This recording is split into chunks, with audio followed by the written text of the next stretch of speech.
Oh man. Good morning. Good morning to the people that's still here.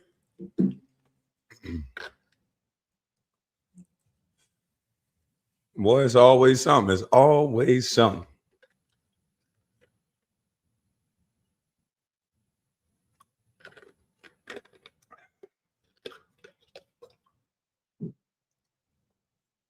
Move that out, please.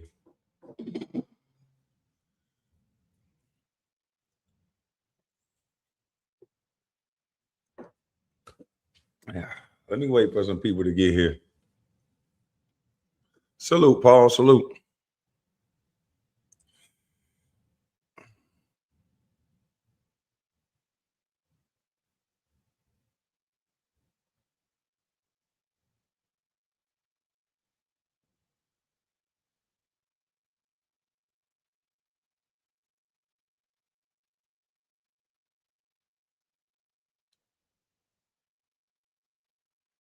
Hmm?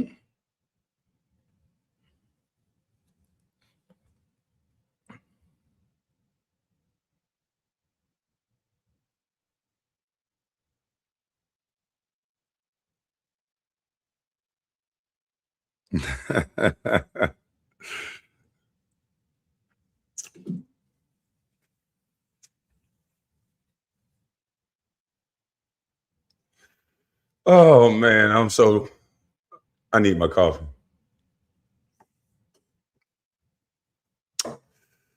What am I about to say about Saucy Santana? Let's see.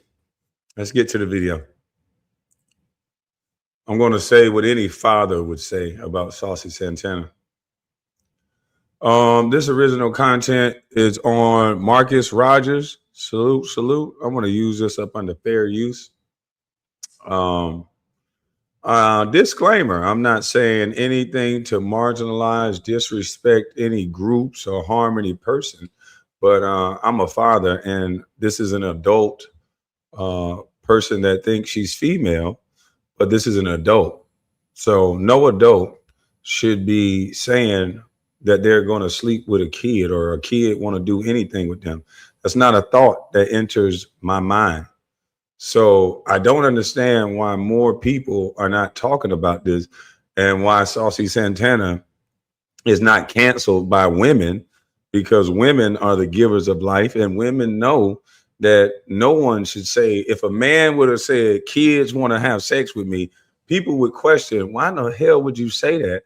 Because children, you're supposed to be in jail for that. So why would you say that? So let's hear it one time so we can get the context for the people that may have not seen this. I think the little TikTok thing's gonna pop up here. Listen to this. Niggas wanna fuck me, kids wanna fuck me, aunties, everybody. Now you heard that, right? So kids, N-words, aunties, everybody just want to have sex with this person. Why would you add children into that?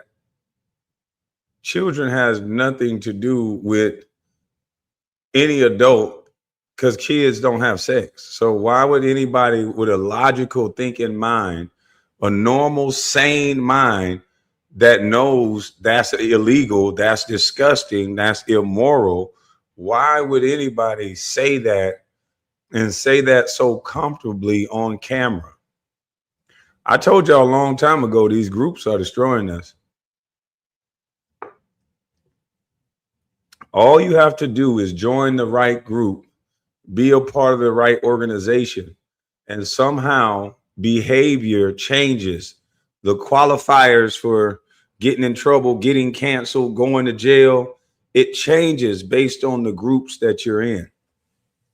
There's no such thing as good and bad anymore. There's good for thee, not for ye.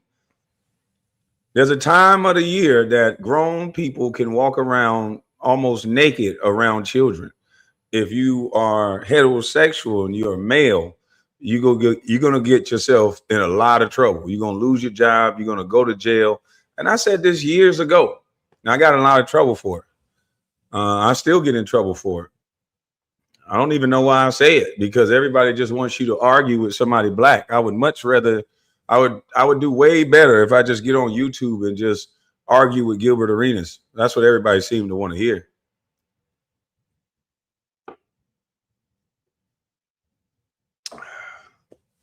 If you bloviate like Stephen A. say, and I don't know why the hell he says that so much, but if you bloviate about, let's say, politics and why we give our vote away so much to a party that don't give us nothing, then they don't want to hear that. Somehow you're not as likable.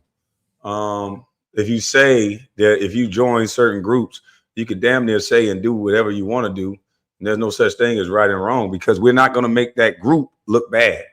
Otherwise, if you say anything, we're going to make you look bad. We're going to call you this one word, and this one word will supersede any facts and evidence that you ever bring up. Facts and evidence mean nothing when they say that you're a phobia. All they got to do is put a phobia in front of it, and then everybody will start hollering. That's all it takes. Now we can't even question people. Facts and evidence no longer matter. Not if it's about a group. Not if it's about these certain groups. To hell with the facts and the evidence. He talking about salute to the lemon pepper stepper. Hey, to hell with the facts and evidence. What's going on, DJ Memphis? What's going on, Miss Collin? Yeah, it's time to bloviate, KD. Rachel.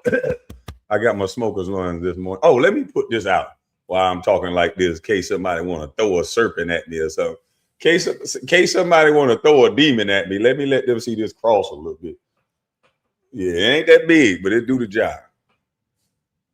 You know what I'm saying? That might have just got me demonetized right there. This doing this, that might have just got me demonetized. Shit. Hey, he's talking about a Geechee man with the chain. Yeah, man, that might have just got me demonetized, man. What's going on, V-Chan? Hey, but let me find this other video real quick. Oh, wait. I think I emailed it to myself. I emailed myself a couple videos. A couple of them I can't play on here. I'm going to have to go to Patreon. Oh, boy. These videos not supposed to be played nowhere. I wanted to show y'all what, hold on. I want to show y'all, I came across this shit right here, what Method Man said. Now, matter of fact, let me get to this other video first with Enes Kanter. And Enes Kanter actually signed the papers to go to the draft. Now, I don't know if the WNBA know it or not, but how they handle this is very important. Very important.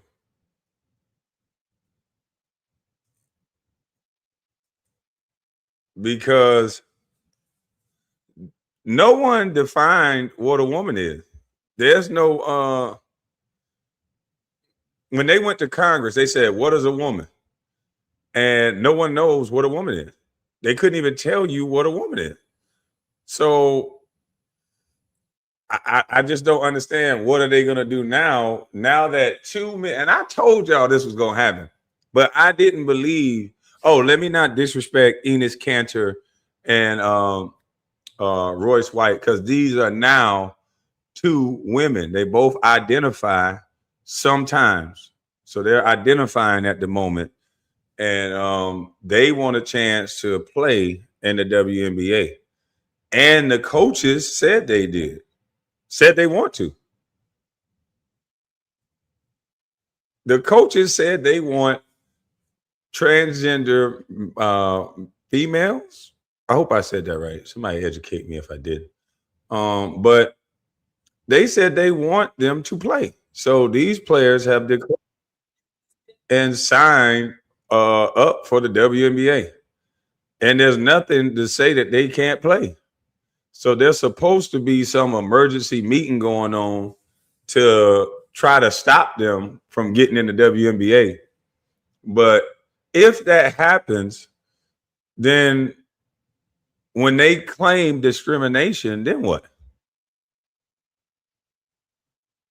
I just don't know. This is a crazy topic, but I want to know how this play out. I'm watching because I heard Steven Jackson talk about it, but Steven Jackson don't understand that he's going to offend some people because some people believe that they should be able to play. So this is wow. I'm going to say this with all due respect. I'm just going over the topic because it is in the news. Kanter and Royce White have declared for the 2027 WNBA draft. After careful consideration and reviewing the current eligibility guidelines, I am officially declaring myself a WNBA prospect. If simply declaring who you are is all that's required, then I meet every single requirement necessary to compete in the WNBA. My team and I have carefully examined the WNBA's eligibility criteria and governing framework surrounding self-identification and inclusion. Based on the current guidelines, I can and am officially declaring my eligibility for the upcoming WNBA draft in May 2027. I am definitely not here to mock, make fun of, or disrespect any community or personal choices. I am simply asking that the current rules be applied equally to everyone, the rules that represent the very values many WNBA players and coaches have publicly advocated for. My team and I are prepared to ensure these guidelines are applied equally, consistently, and without exception. And I look forward to the WNBA honoring its stated principles. See you at training camp.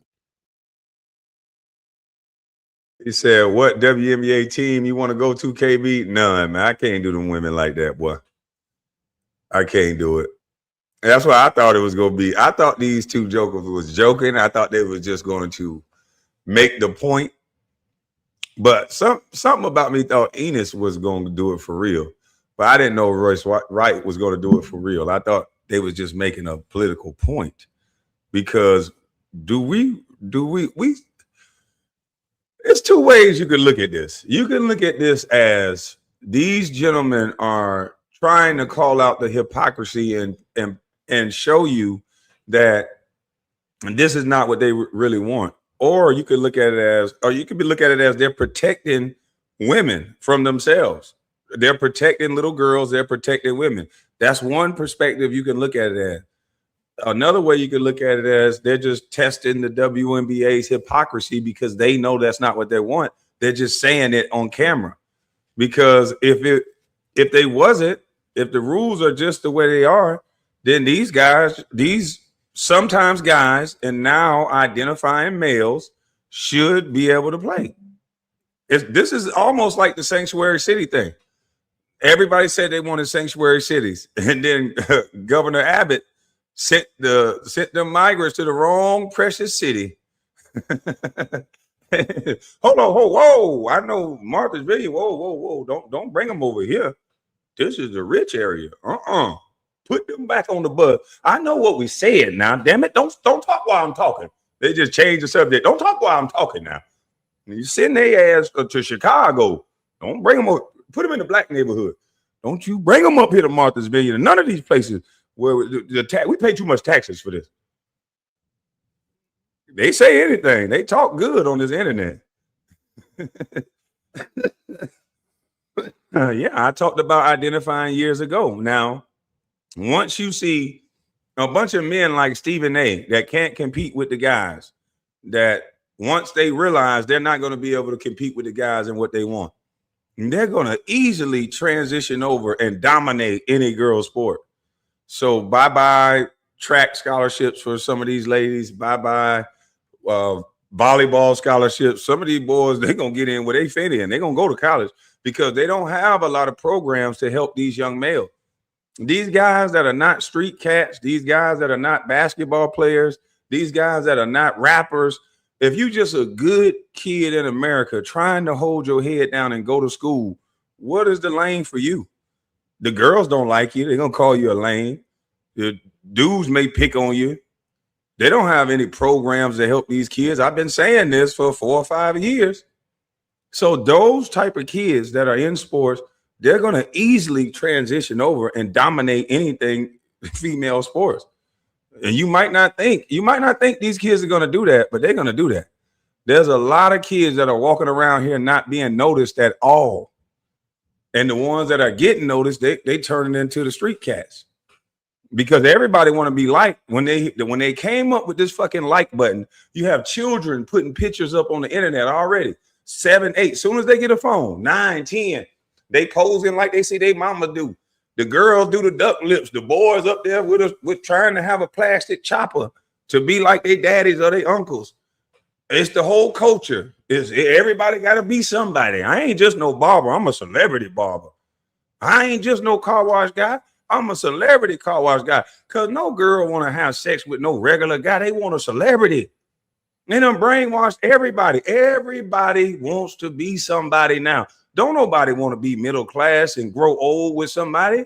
They done fucked the generation up. Ain't going to be no black women and black men growing old together. Look at what they told Giannis. Giannis, leave your wife and go get a model. That's what they said. Leave your wife, Giannis. We don't know how good she make you feel, how supportive she is to you, the backbone she is for you. We don't want to hear that, Giannis. Go get somebody that look aesthetically better. But then when Giannis say no, he's stupid. They say don't objectify women, but all they want Giannis with, based on his income, is a model. This shit don't make no sense.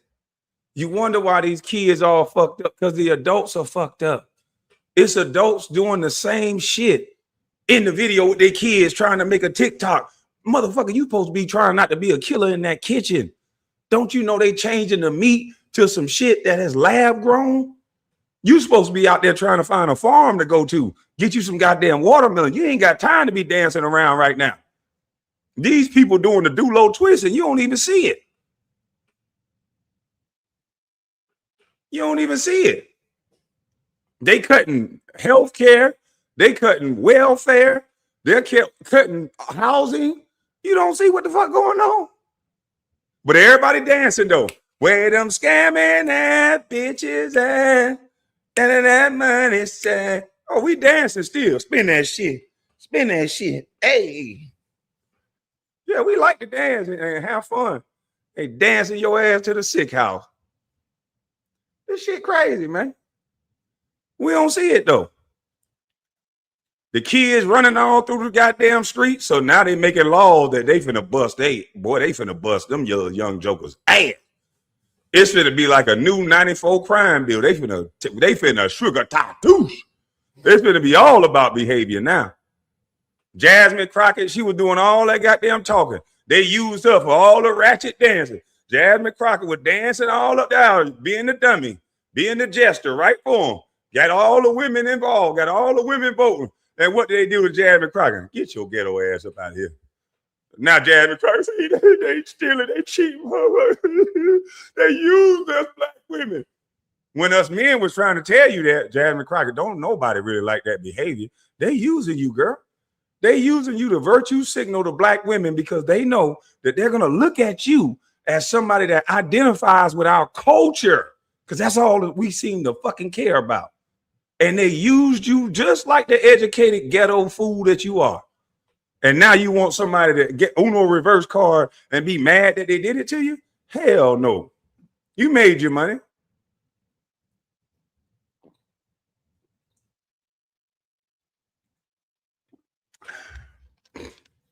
You made your money. That's what you wanted. So that's what you got. And now them people about to bring the boom down on our ass, boy. I'm talking about, man, we just don't see it. But let's get back. Let's read. Let's get back to the story. Because this is going to be crazy if this big old joker get a chance to play as versatile of a player as he is against men. Lord have mercy. This is going to be the best woman in the history of sports. They're gonna forget about Reggie Miller's sister, Cheryl Swoops. I mean, what's her name? Reggie Miller, older sister. She one of the greatest hoopers. They gonna forget about Lisa Leslie, Cheryl Swoops, Tamika Catchings. They gonna forget about all them women. Caitlin Clark gonna be an afterthought in 2 years. This joke go average 50 and 27 and 5. And 5 gonna be steals. Now he might average 10 still. It just depends on what speed he plays. Cheryl Miller, yeah. But that's crazy, man. And then on the flip side, if they say no to them, then all that identifying talk that they've been saying before, they just undid all of that. So that's why this is a very important situation. Because for however long, in schools and anywhere else, the standard has been if they feel like a lady, if they feel like a woman, you have to respect that. If they feel like a little girl, you have to respect that. That's the standard that they set. So if they undo that right now, it's going to be a problem. Oh, earlier this week, I made the announcement. I'm transgender. I'm a woman. I identify as sometimes identifying as a woman for purposes of basketball, professional basketball. So I'll be declaring for the WNBA draft in 2027 as well. I mean, I think I'd be unstoppable. But I'm a team first guy. I'm a pass first kind of player. I do the little things. I led my team in all 5 major stat categories at Iowa State University. So I do a little bit of everything. I'll do whatever the coach needs me to do. I'll do whatever the girls need me to do. I think the WNBA could come out and make a definitive statement about guys with a pair of balls playing in the women's association. But hey, that'd be probably too much like right. So, and I don't want to be discriminated against. Now, I want fair treatment. I'm a young black, hopefully United States senator that would like a fair chance to participate as a sometimes identifying as a transgender woman athlete. And after these, he plays in the Big 3 right now, so he's an active player still. He ain't old. He ain't that old. He in his 30s. He can guard all 5 positions. He can score like Kobe, rebound like Rodman, and defend like Russell. Facts. I mean, this is going to be bad. However you spin this is going to open up the floodgates, because I'm telling you, those athletes, they're going to watch Royce go in there and do that. And they're going to watch Enes Kanter. Oh, my Lord. The biggest center in the league cannot handle Enes Kanter. Either he's going to get she is going to get an offensive foul every play, because I don't know if he just swim moves a female, she's going to go to the ground every time. So I don't know. There's going to be a lot of D-League players that look at their check and look at that WNBA check and look at what it could mean for all the transgender people that feel like they are like them. And they're going to look at that check. And I know that check in the G League is lower than the WNBA. They're going to be looking like, shit. I'm telling you. And the coach came out and said, this is what she wants. The coach for the Minnesota Lynx, if I'm not mistaken, said that that's what they want. They picking this up in the news stations, boy. Shit. There's more of it. G League is going to be the new WNBA. Give yourselves a round of applause, ladies. You're going to usher in biological males being on top. Because them participation trophy boys, they definitely going to go get that money. They are already thinking about it on Instagram. Comments about transgender athletes now sparking an unexpected challenge to the WNBA, with 2 former NBA players saying they want in. Enes Kanter and Senate candidate Royce White say they plan to declare for the 2027 Women's National Basketball Association draft, turning the debate over the league's eligibility rules into a very real test. Both men say the move is about one thing: applying the rules equally and seeing how the league will respond. Earlier this morning, Royce White's Minnesota Senate primary opponent, former NFL sideline reporter Michelle Tafoya, joined National Report to weigh in. Yeah, and my friend Enes Kanter is the first one to say it. And I think people can say this is a gimmick, it's a stunt, but what it does do is force. You said, why ESPN not covering it? You know why they not going to cover this. ESPN is not going to cover this because based upon everything that they've been saying before, there's nothing wrong with this. You can't tell somebody what they feel like. You always got to respect that. This is what we've been told. So if I've never walked up to a person that feels transgender and said, no, you don't. You don't feel like that. No, they say you have to respect that. So I respect it. So if these gentlemen feel like they're females sometimes.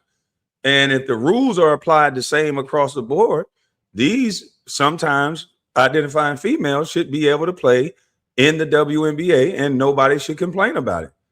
If you're going to tell parents that, you know how crazy this is, they told parents that if their child comes to school and feels like they're a woman, a child that doesn't have a developed brain, they said that a child can tell the teacher or a guidance counselor that they feel like a little girl, and the parents got to respect that or they'll take them out your home. But now these are grown men with developed brains making a decision. And now everybody is saying, oh, wait a minute now. Ain't nobody can test this before until these big, strong, sometimes identifying men now want to identify as females. Now everybody talking about pump your brakes. Pump your brakes, why? What's so different? So are the male players and the female players going to share the same locker room? They're not male players anymore. Of course they're going to share the same locker room.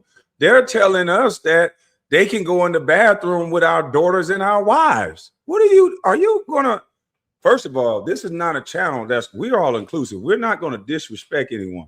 And they say the rules are they want fathers and husbands to allow them to go in the bathroom with our wives, our daughters, and our girlfriends. So why can't these ladies be in the locker room with other grown women? It doesn't make sense. So yes, I think they're going to be in the same locker room, same showers. You can't do that. Where they undressed together, Lord have mercy. Yeah, they ain't no Lord have mercy. What you mean?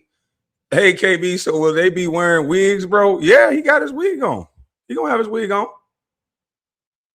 Yeah, see, it's gone so far that if you have a kid in school, if you have a young boy in school, if you have a young boy in school, the way the rules were set up, that if he told the guidance counselor, especially in LA, if he told the guidance counselor he feels like a female, but my daddy won't let me do it, they'll probably lock the daddy up. Go get your ass up out of here, motherfucking hateful ass bitch, bastard. The daddy will be carted off to jail, and the boy will be able to put on dresses and wear makeup and perfume to school.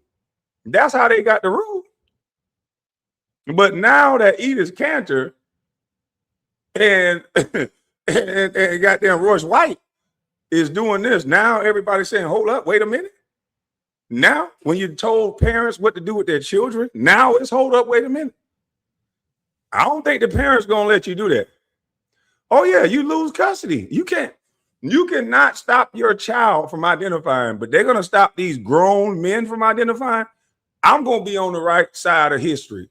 I'm gonna be cheering with Royce White from feeling like a transgender female. I'm gonna be cheering with him. You know, this is what y'all been saying. Huh? I'm just saying. The issue. The WNBA has a decision to make here. They're either a women's league, which is why the W is before the NBA, or they're not a women's league. Here with us now is Royce White. Good to see you, sir, although I don't know if I should be calling you sir given the latest here. So, Royce, what are you hoping? This is a peculiar thing. How is there going to be a WNBA or a women's league when what is a woman? Can somebody tell me? Anytime you ask one of them senators or congressmen and women, what is a woman? Because they'll sign in as a congresswoman.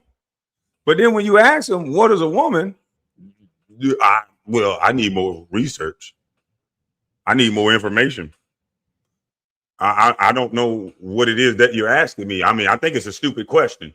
The one thing they ain't going to do is tell you what a motherfucking woman is. And how in the world can you say, is it a WNBA or not, when y'all have said that children can do this? Children can do this. And the parents got to respect it or they lose the right to their child. So, no, it's going to be a lot of smoke in the city. It's going to be a problem because they should be protected with the transgenders. They're being discriminated against. This is actually discrimination based on what they've been saying. So now these two transgender females are going to have a grave lawsuit against the WNBA because they're supposed to be embraced by the trans community as their representatives now. And once they get embraced by the community, oh, they got all the goddamn, boy, look at his own. Now, once they go into a courtroom saying, hey, I felt like a woman and they discriminated against me. What are they going to say against that when you've made everything geared towards that? Hell, even Obama had the flag, the rainbow flag on the White House. So you got to be with this, or you a bigot, or you a discriminatory, homophobic person. That's what the standard has been. Don't try to flip mode now. I was keeping score. I remember. You are homophobic if you don't allow them on. No, no, I'm wrong. I got to get more education. You transphobic if you don't let them play. Yeah, you are discriminating against trans women, and they should be able to get all the benefits that the trans get. They are supposed to be included. That's what the rules are. I'm just saying. To get out of declaring for the WNBA draft? I'm just having the time of my life. I'm living in my feminine era. I'm definitely going through a glow up. Oh, wow. And yeah, I'm going through a huge glow up right now. And I can't believe all the hate I've received. That's probably the most shocking thing, is the hate that I've received in the first 72 to 100 or so hours of my trans existence, my public trans existence. The left is just vicious. Death threats. You should commit suicide. Your mother should be ashamed. It's absolutely eye-opening. Oh, no. So the trans community been right this whole time. It is people that just hate on them for no reason. Because people seem to think he was an okay guy until he turned trans. This is fucking crazy. So all he had to do was turn trans, and now he's getting death threats? Oh, we got to protect all trans people. This ain't right. This is not right. Hours of my trans existence, my public trans that I've received. And I'm going through a glow up. I don't agree with this. And yeah, I'm going through a huge glow up right now. And I can't believe all the hate I've received. That's probably the most shocking thing, is the hate that I've received in the first 72 to 100 or so hours of my trans existence, my public trans existence. The left is just vicious. Death threats. You should commit suicide. Your mother should be ashamed. It's absolutely eye-opening, the hate that trans people have lived with. It's just a shock that most of it comes from the American political left. Michelle Tafoya also went on to say, when she was talking to us, that she used to cover the league in the early years, and it was about celebrating women in sports. Your thoughts on how far the NBA or WNBA has gotten away from that? I feel like you're baiting me, but I'll go ahead and say it anyway. Michelle Tafoya needs to get her priorities straight about the sanctity of life and the unborn women in the womb. And once she gets those things clarified, then her and I can discuss my transgender future in the association. All right. Well, speaking about your transgender future in the association, in all seriousness, I mean, what do you think it took to get the WNBA to this particular point? Because the league is saying this is a nuanced issue, but in reality, it seems very clear that it's not. Well, yes, certainly not a clear-cut issue. And I think that I should get a chance to play. I think Enes should get a chance to play. I think all sometimes identifying as transgender Black lesbians should get a chance to play. That's my official identity. I'm sometimes identifying as a transgender Black lesbian. And we should all have a fair shake per the rules. I mean, let's just follow the rules as. Okay, so he's a sometime identifying Black lesbian. Oh, so you still get the you slick mother. This is a slick little mother trucker here, boy. He still get to go after women, if I got that right. He's a sometimes trans Black lesbian, so they like women. So he still get the you dirty this mother. What this boy good? This boy good. They're stated, and I think we'll be able to elevate the game, and that's what's most important. I want to bring more focus to the superiority of the WNBA. Well, the leaders of the WNBA, they've come out. They're pretty hot under the collar about this whole thing, and they say that they don't want. It feels like it's politicizing it. But when they had coaches that were wearing, after Sophie Cunningham's comments, were wearing trans kids' rights T-shirts and trans this, and that apparently in their minds wasn't politicizing it. What's your sense of where the league leadership is? Well, I'm not your typical trans activist or transgender or trans adjacent activist in this regard. Although I am sometimes identifying as a Black transgender lesbian, I do believe there's a time and place for trans, and it's not with our nation's children. And so I'm much different in my beliefs about trans rights and the politicized nature of the conversation than many of my other trans counterparts or feminist counterparts. All right, Royce White, thank you very much. Good luck in the draft. Okay, with us now is Sophia Laurie. But that ain't it. He had an hilarious interview with what's his name? God dang it, let me find it. It's in my history. Where he tried on a wig. He got like a wig delivered to him. Excuse me. He got a wig delivered to him. So he did a whole interview in the wig, and he said he's gonna do a video of him working out in the wig, trying to get comfortable how to keep it on. So he taking this shit serious. It's on Benny Johnson. So let me get it right here. I'm like, man, what in the hell is going on? He taking this shit serious, man. I for the people who thought he was playing, like I thought Enes Kanter was not bullshitting, because we done seen him take a stance against whole countries and stuff. He got death threats and all kind of stuff from his home country and I think China or something. But I didn't know it was gonna go this far. But I'm buying their jerseys. Heck yeah, I'm gonna get their jerseys. This is gonna be the 2 greatest women players ever. And this is like a double, triple minority we looking at. Double, tripled oppressed person right here. I'm like, how many oppressions can we give him? He's black. He's a black male sometimes. He's a black woman now. That's a lesbian. That's another one. And you know what I mean? So this is a triple time victim right here. So you got to give this person all the respect in the world. Shut up about her. You know what I mean? This is a triple time. This is a 4th time because he's sometimes black male. So he a victim on that. You know what I'm saying? Oppressed. And he's sometimes scared because he's a black man. Just like Ricky Smiley say.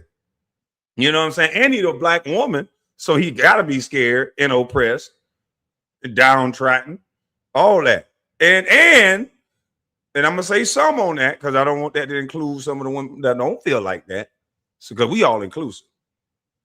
And he's sometimes lesbian, so that's like 5 things. So you better shut the hell up about her, boy. I'm talking about this is a bad motherfucker. This person reached so many victim quotas that you can't do nothing against her. Shit. This is Joanna Man. Yeah, this is Joanna Man. This is the real thing. Joanna Man is at your door, baby. And I support her. Sometimes her. I support him too because he was on my team in Philly. So I support him and sometimes her identifying as a female lesbian. And pay that man big money because he about to make the WNBA exciting. This is the dunk champion. This is the steals champion. This is going to be the scoring leader of the league right now next year. This is going to be the assist leader of the league. This is going to be the baddest motherfucking woman ever played. Last night, Royce said his pronouns are pay me.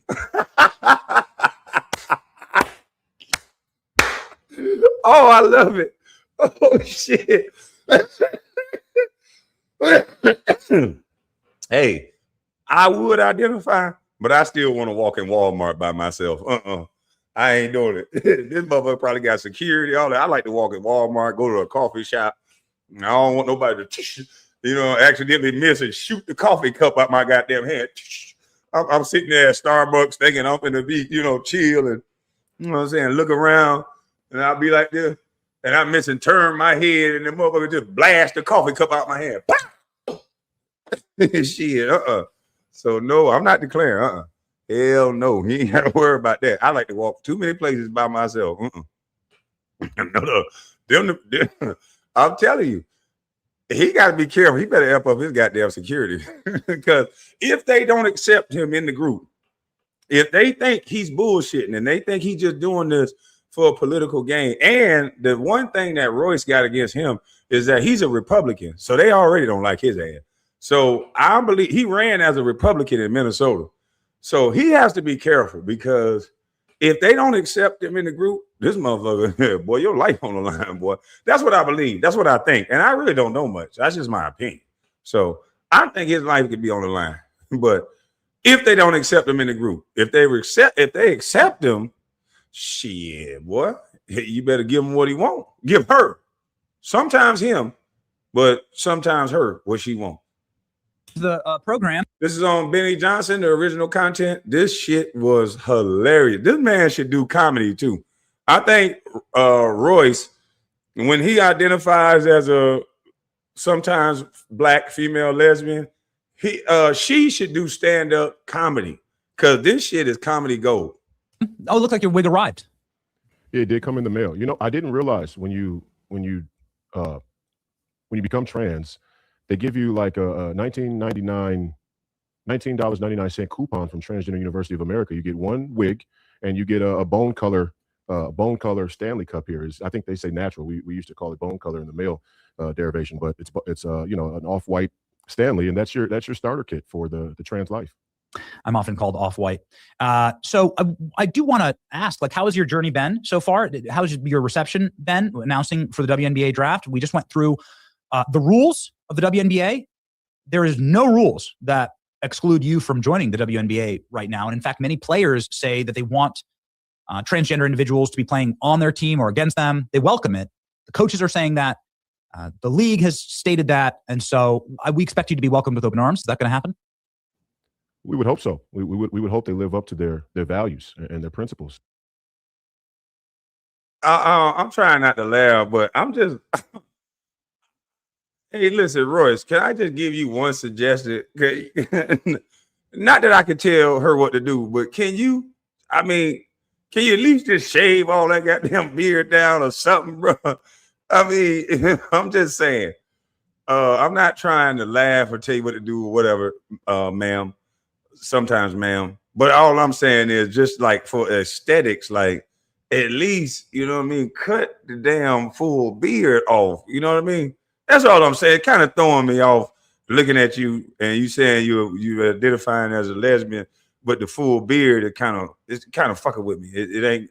At least get a darker wig or something. I don't know what's going on, but that's just my opinion. I don't want no trouble. I don't want no smoke.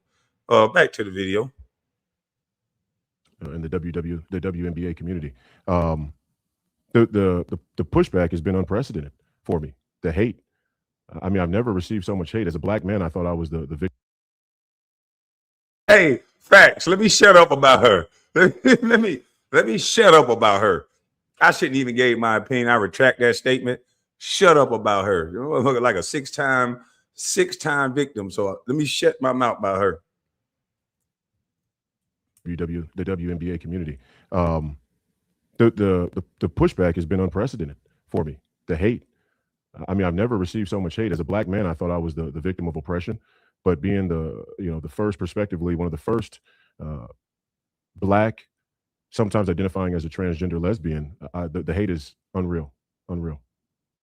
I thought that this would be an accepting community, and this is all I've ever heard is that I need to like accept these people. Let me edit that avatar because that's from my other channel. We caught this dude red-handed, boy. So anybody that asks me a question, I'll give you the backstory on my other channel. We caught this YouTuber red-handed, boy. We caught you. We'll give you the name to him later, but we caught you, boy. And who and what they identify as. And it can change. There's no rules. You know, it can just kind of change at all times. And so it seems like you're playing by those rules, yet you're being attacked for it. Yeah, I mean, it's some really vicious stuff. You know, you should come. Oh, no, that's not no Roland Martin moment. Come to my Bus Life News and Reviews channel, and I'll put that avatar back up, and I'll show you who was playing with it and had the video and everything. Yeah, I got you, dog. You know, we don't duck smoke over here. He got a lot of explaining to do. Suicide, you're a piece of crap. You know, your mother should be ashamed of you. I had one person tell me they were going to find me and pistol whip me until I piss on myself. I was just thinking, wow, unreal. God dang. Hey, Royce, seriously, bro. It don't seem like, I mean, seriously, ma'am, she is allowed to be as as is a furry as well. I don't know about that, bro. This motherfucker, I mean, yeah, I'm gonna shut up about her. But damn, pistol whip him till he pee on herself. Listen, Royce, I don't think they're accepting you, ma'am. I don't think they're accepting you. So I think you might want to reconsider this shit. If they don't accept you, boy, I ain't even gonna say it. But yeah, be careful, Royce. I'm gonna pray for you. The amount of hate that's out there for trans. I've never understood it. You know, all this time I've been a conservative pundit, and I talked about this issue. I never really understood just how much hate there is for trans people. It's just a shock to me that mostly it's coming from the left. And you can tell because I go to their social media profiles, try and get a feel for who I'm talking to. And, you know, they got all their party line Democrat content on their posts. And, you know, they're the Kamala Harris supporters, or they have the trans flag and whatnot. And yeah, it's been a real shock. It's been very eye-opening. I'm very empathetic now for what all my fellow trans Americans and trans people all over the world must deal with on a daily basis. So how high do you think you're going to go in the draft into the WNBA? I should be number one. No, I'm respecting both sides. He only is sometimes identifying as a lesbian. So I respect the sir in him and I respect the ma'am in him.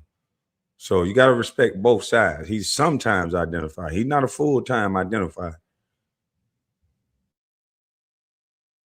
Yep. In fact, I got to correct you. I was first in the trans community and in the entire marginalized community here in America. Being first is very important. I was actually first to say that I was going to go pursue a WNBA career last week.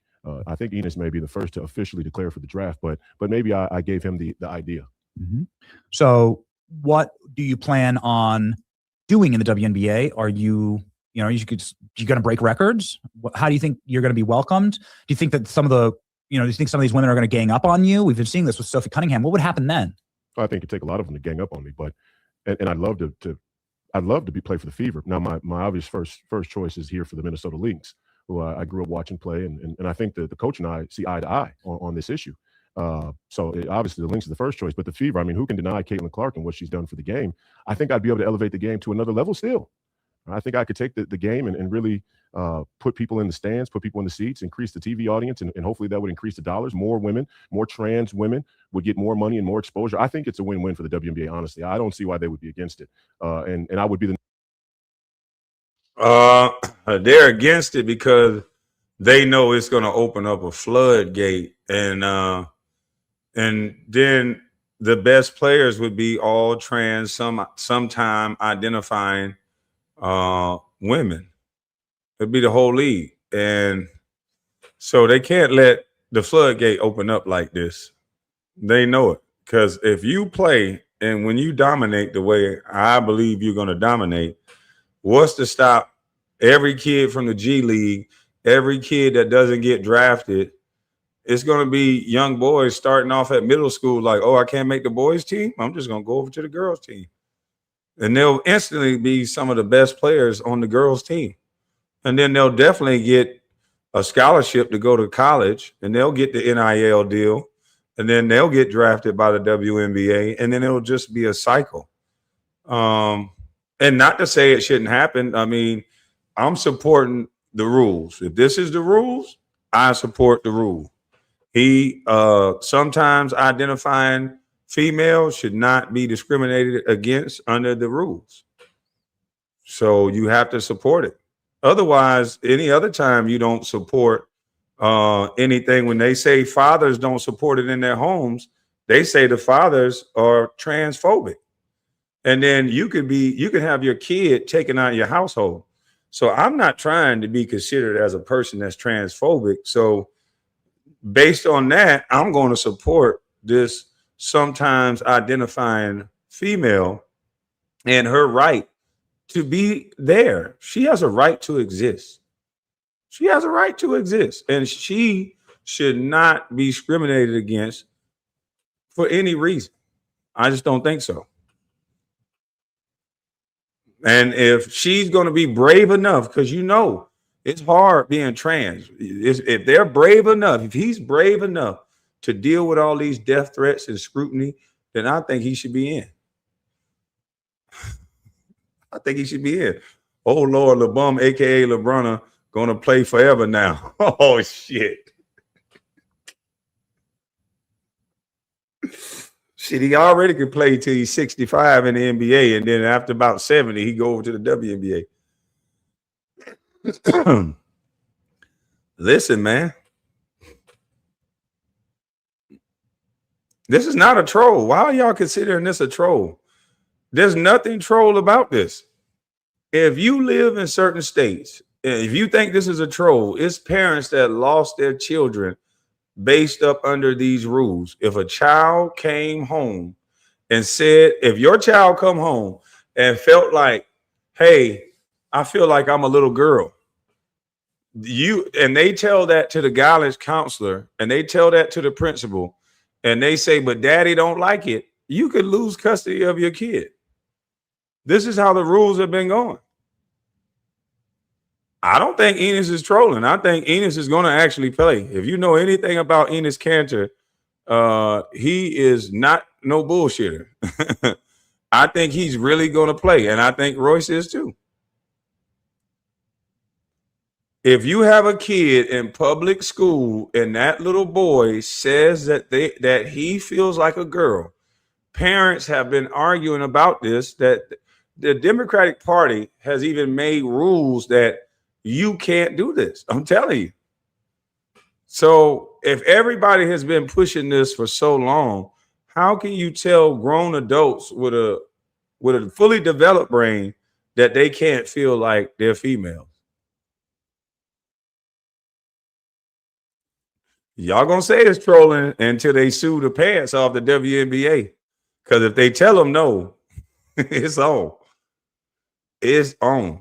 Number one pick for sure. Enes Kanter is a good player. And hopefully, I mean, I would really love to play on the same team with Enes, because you want to play with the best players that gives you the best chance to win. But I actually do think I'm a little bit more versatile than Enes. So do you believe that you could potentially field an entire team of transgender players in the WNBA based on their own rules? I don't see anything that would preclude this. Well, they have a board of governors that make decisions, but I was thinking about an expansion team even,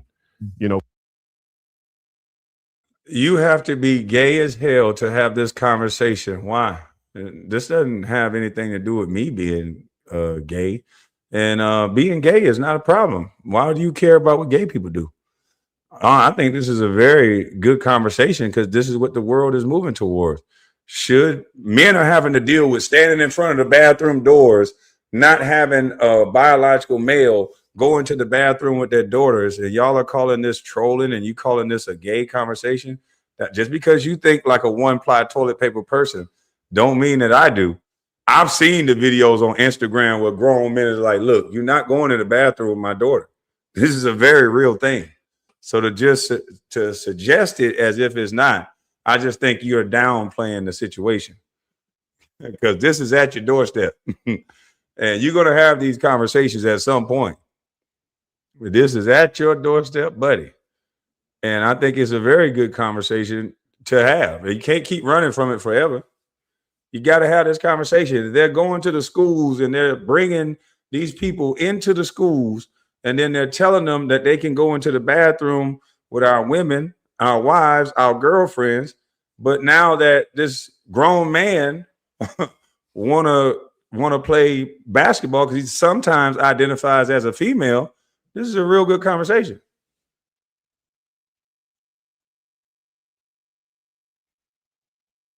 Grown men are having to take their daughters in the bathrooms because it may be another biological male in the bathroom that just identifies as a female. That's a real thing. So I don't understand why people don't think this is an important conversation. It's very important. We just had Saucy Santana say, women want to have sex with me. Kids want to have sex with me. Aunties, kids want to have sex with you. Are you kidding me? Why are they even on the table? No kid. What? Where's your parent at? What the hell? How do you even know kids want to have sex with you? Who kids are you around? And why do they still have you around them if you ever let that enter into your mind? And here's an underlying fact that people don't want to talk about. Sometimes the abused become the abuser. Saucy Santana came on camera one day and said that I don't know its pronouns or I don't know this person's pronouns, so I'm not going to try to say them. I'm going to say I don't know Saucy Santana's pronouns, but Saucy Santana got on camera and said she was molested, or this person was molested from 9 to like 15 or 16. So that could have had a real deterrent on how this person's life turned out the way it was or the way it is. I don't think this particular situation was I was born this way. When you get molested, sometimes these people become the abuser. Everyone knows it. Psychologists know it. They know this stuff. So to pretend like that all of these people are some nice, bubbly people, when some of them are walking around with the scars and the pain and the anger of no one protecting them from somebody doing something to them that should have never been done. So to sit up here and pretend like we can't talk about, you're allowing some people that's around kids that are mentally not stable enough to even be around kids. And they should not be around our women, getting them to act like them. You got a mentally unstable person trying to influence and teach people something. That is absolutely crazy to me. That makes no sense. Go now, don't argue with me. I heard this from doctors. I heard this from psychiatrists. Remember, they were trying to psychoanalyze me since I was a kid. As a kid, to get that government cheese, your kid had to go sit down with a counselor. So I know all too well what the counselors ask. How do you feel about your daddy not being there? I don't know. Shit, he ain't there. How the fuck do I know? I don't have anything to compare it to. I'm straight. Why you ask? Shit, I was that kid. I think this is going to be the start of the beginning of the mixed league. That's intriguing. Integrating. Okay. Sorry. Yeah. And our women, y'all don't want to take credit for this. Our women help usher this in, because all of our black women has one of the friends that's like this, and they go on trips with them. They holler, they ride with them. They get their fashion from them. They do all these things with them, and their kids be around them. You could be letting your child around somebody that done been done wrong, and the abused become the abuser. Hold on, I got somebody about to come and spray. The abused become the abuser. Everyone knows this. So no child, am I saying that? And this is what Obama made a blanket statement. Every person needs a gay friend. This is that. No, every person needs a real friend. Every person needs somebody to show them love. It don't matter what their identify as and their orientation. You shouldn't push that onto someone. If they just so happen to be your friend, that's fine. But all that other stuff, if this is not a good conversation, then why are you still here? Matter of fact, let me help you. Because I get so tired of people just sitting around complaining. Let me help you. Nah, not spray with the avatar. Spray the house. Got to put that bug spray down. But don't just sit up in here and complain. No, sir. No, sirski. And no, ma'am. Just leave. Just leave. Yeah, that's definitely was a dildo gun avatar. Come to my other channel. I want more people to hear about it. Sure do. We expose the content creator. If you think I'm being exposed, then come hear me talk about it over there. My avatar picture has changed. My avatar picture is my regular avatar picture. What are you talking about? What avatar are y'all seeing? I got my avatar as my picture that I'm sitting down with. What avatar are y'all seeing on y'all screen? Because I don't see it.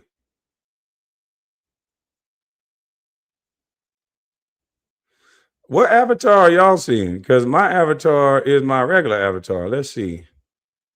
Yeah, it's on this one. I don't see what y'all see. Well, it's not like that on my end, so I don't understand it. Yeah, I don't understand it. It's not like that on my end. I saw it one time and then I changed it. Let's see. Is it not changed now? So that whole time it was that dinger picture. It's still not changed? It just changed. So that whole time I changed it, it's been that same picture the whole time, and y'all just telling me? Because I edited the avatar when I took it down. Boy, StreamYard, y'all full of shit. Yeah, I changed it. I've been thought it was changed because I changed it. When I dropped it down the first time, I changed it. That's for my old channel. Yeah, man. Don't have me sitting up here. Is it changed now? Is it good now? Hold on. Let me get off camera.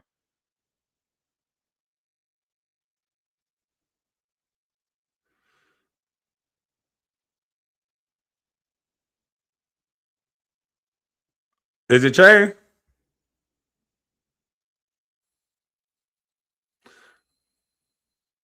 I don't know. On my end, it's been changed the whole time, so I don't know what y'all saw.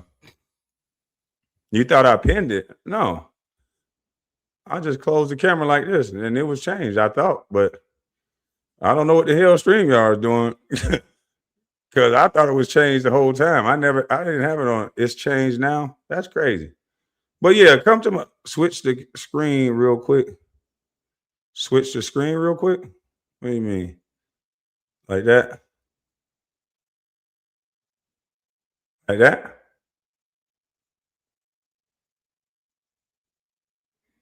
Is it still there or is it gone? No, when I saw it go up the first time, I dropped it down and then I changed it and then I put it back up. But I don't know what the hell is showing on my end. It's up there again now. Some people saying it's up there again, and some people saying it's changed. KB, you had it up there for 5 minutes? Damn, on my end, it was gone the whole time. That's crazy. Because the WNBA has the chance to grow. Caitlin Clark has shown that. And I know they just had a collective bargaining agreement, so it's probably a stretch, but special circumstances call for special measures.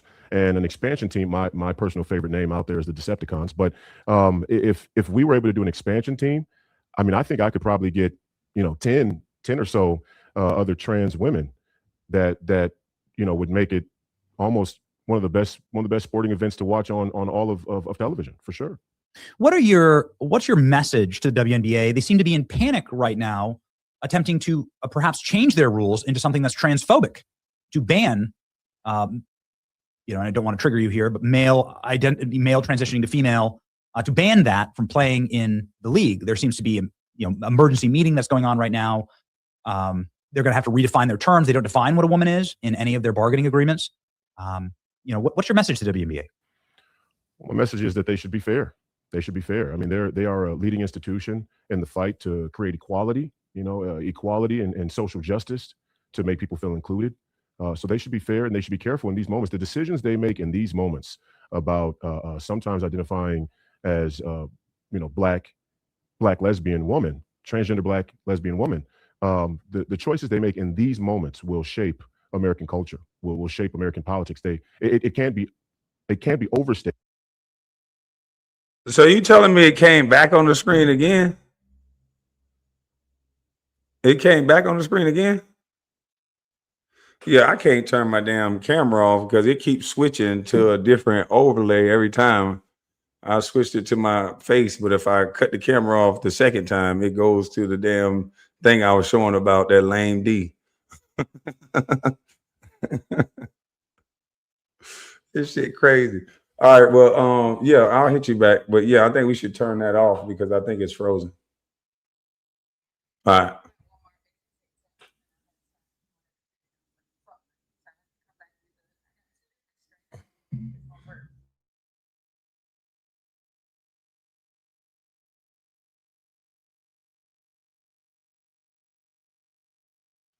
You said, can you start and restart the stream? Let me see something. It's doing it again? It's up there now, or do you see me? Do you see me or do you see it? Fuck it. I'm just staying on stream, man. I'm just staying on stream. I don't know what the hell wrong with stream, y'all. How important this moment is in the WNBA's history and in professional sports history and maybe in our nation's history. So what do you say to your potential teammates? Some of them might be uncomfortable with you in the WNBA. They'd say, well, you know, there's a reason why there's a women's league after all. Her teammates don't got the right to be uncomfortable. You better let her, you better not goddamn question her. Don't say nothing to her, boy. I'm trying to tell you. This person got too many goddamn oppressive things against them. You know what I mean? You can't, this person has too many victim stripes. She like a 6-time OG victim. There's no way you can talk against her. It's sometimes black, oppressed, because it's a black male sometimes. Change over to a black lesbian woman. First of all, you got to add the black woman, oppressed. Add the lesbian, marginalized, oppressed. And you got to be fearful because they attack trans women all the time. We hear it in the news. So now she's getting death threats. So you got to respect this person's bravery because it's amazing how brave she is. You know, the W should stand for something. You know, what would you say to them? I tell them I'm a team first gal, and my basketball resume shows that. I led my team in all 5 major stat categories at Iowa State University, the great Iowa State University, go Cyclones. And I was heralded in the draft as being a guy who was a willing passer. No, Paul, you forgot. He sometimes is a black man. You know he oppressed. He got all kind of issues in slavery. You know that, Paul. You got to add that one at least. Give him 4. And then the fact that he's a woman sometimes, oppressed 2 times. And then a lesbian, you can get it up to 6. No, this got to be 6-time oppression strikes. OG. She's an OG. I look for my teammates first. I look to get everybody involved. And that's exactly what I would be looking to do for any WNBA team that I would join. I try and do whatever is necessary for the team to win. I'm about the team winning. I'm a team gal. I'm a team gal, Benny. So what does this say, like largely more culturally, Royce? You know, we're going to see a lot more of this. I don't see any women transitioning to men joining any male sports leagues. Why is that? Well, I'm not sure what you mean by that. Say it again. You don't see any women transitioning to men? Yeah. So why does it only go one way, right? Yeah, why, that is interesting. You make a good point, but I want to be clear that I should be respected as a real woman. And so I would love the chance to play in the NBA again. I think I'm more than serviceable in that league too. And the 2 leagues don't cross over. So maybe I'll get it. Maybe I'll be. Hey, come on, man. Why the motherfucker flip the wig back? Oh, shit. All right. Hold on. I'm not laughing at any group or any person, but this motherfucker just.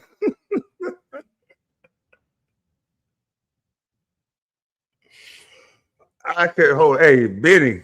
Benny, you good, brother. I know this is a sensitive topic. Hey, you are good to keep your face stoic like that. Royce got an A+ on affirmative action report card. Yes, sir. Yo, that hair flip, I couldn't hold it no more, man. God, dog. And since he mixed, sometimes he has white guilt. Yep. He got white guilt. He got privilege guilt, just like Sean Gatlin. You know what I'm saying? He from the suburbs. That's a bad thing now. You know what I'm saying? When you privileged, that's bad. These privileged kids are now saying, I didn't get to struggle. I didn't get to see what the hood was like. So I had to get a gun and chase somebody down to get the hood experience. I'm a victim too, even though I got to go on trips. I got to fly around the world and eat. And then you hear Congress people talking about, see, it's a money gap. And that's why the blacks act like that, because they don't have money. Here it is, a whole black dude with money, a family. They sending him overseas. He got a little sister. He's an uncle already. He's still chasing people up the street, shooting at them. So if that don't tell you that's culture, something got to be off with your fucking brain. A privileged joker that we seen in Italy and all, I don't know exactly where he been, but he overseas and all these different. I got mad. I wanted to slap the shit out of him. I'm thinking the only thing we get to go to is the fucking Okefenokee swamp. on a bus with some other funky ass kids that I didn't like. But they all had to put us together. Even from neighborhood, we were just fighting each other. But we got to be on the bus together because we was all in the government cheese program together. We played at the rec together. And we was at the sack lunch shit together. So you got to go to the Okefenokee fucking swamp. That's all we went to. We feed the gators and shit. This motherfucker going flying overseas. Flying overseas and talking about he had to do this because he was just, he was strongly influenced. So don't tell me it's about money. Yeah, Banker Man, we get to go to the Okefenokee swamp. They drive us. Where else we went to? The lighthouse. We get to go to the fucking lighthouse. I didn't want to walk up all them damn steps. I wanted to go play basketball. No, you need to see the lighthouse. Says who? Give a damn about no lighthouse. I got to go to the Okefenokee swamp, the lighthouse, and I think they took us to Disney my senior year. But this motherfucker been traveling all around the world, and now he got life in prison. Come on, man. Yeah, get this big ass block of government cheese. Now we learned how to do a lot with that goddamn government cheese. Now we made them cheese sandwiches, made bologna and cheese with that thick ass cheese too. I used to cut my center block. You can only use one knife to cut that thick ass shit, that butcher knife. But he flying around the world, but he had to be a street cat anyway. Man, get the fuck out of here. The first trans player to play in the NBA, and I'd love to know what the NBA's policies are around transgender athletes as well. While we're at it, we should probably discuss it in both leagues. You are running for Senate in Minnesota. Are you running as a woman for this seat? Are you running as? I'm a pro-life, pro-life, Black, conservative, sometimes identifying as a transgender lesbian. Yes. Okay. Emphasis on the pro-life. I do think it's important. It's interesting. I've always run on the pro-life platform, and to all my other trans people out there and all my other trans adjacent activists on the left, I don't understand their affinity for abortion. I mean, we need more left-leaning people. We need more transgenders. And if we have this collapsing culture of the sanctity of life, then where will the transgenders come from? There is a major population collapse, but people don't quite understand the data. The population collapse is on the left. In fact, right-wing families or families that identify as conservative, they have well above replacement level children, but it is the left that has actually collapsed through the center of the earth and is not procreating. So you bring up a really, really good point there. Thank you. Maybe use this platform as like a final, like a final opportunity to tell the WNBA in a clippable moment, like what you're going to bring to their league. We are going to take the WNBA to the next level. I fully plan to declare for the draft officially in whatever formal legal means that happens. And I just want fair treatment. I want the WNBA to respect the glow up of my feminine era and let me participate as one of the first pro-life. And I do want to emphasize the pro-life because I am running for U.S. Senate here in the state of Minnesota with primaries tomorrow, August 11th. Vote for myself, U.S. Senate, vote for the great Mike Lindell in the primary. But I want the WNBA to respect my glow up. I'm living in my feminine era and I'm having a blast. And look, Benny even let it out that time. Benny told he had to turn because this motherfucker keep flipping his hair and shit, man. Come on, dog. What's up with the flipping of the hair? What's up with the flipping of the hair, man? Damn. Hey, you held it together long enough, Benny. Salute to that. Real women, my glow up, U.S. Senate, vote for the great Mike Lindell in the state of Minnesota with primaries tomorrow, August 11th. Vote for myself, U.S. Senate, vote for the great Mike Lindell in the primary. But I want the WNBA to respect my glow up. I'm living in my feminine era and I'm having a blast. And, real women, real Black women deserve respect and we deserve to be included in all spaces. Well, you will fit in the WNBA in one regard. I think there's a lot of wigs being worn in that league. And so that should certainly not be anything that holds you back or holds you up. The brave and stunning Royset White here, ladies and gentlemen. You can follow along 300. Excuse me, Benny. It's Roysha. It's Roysha. Thank Roysh. you.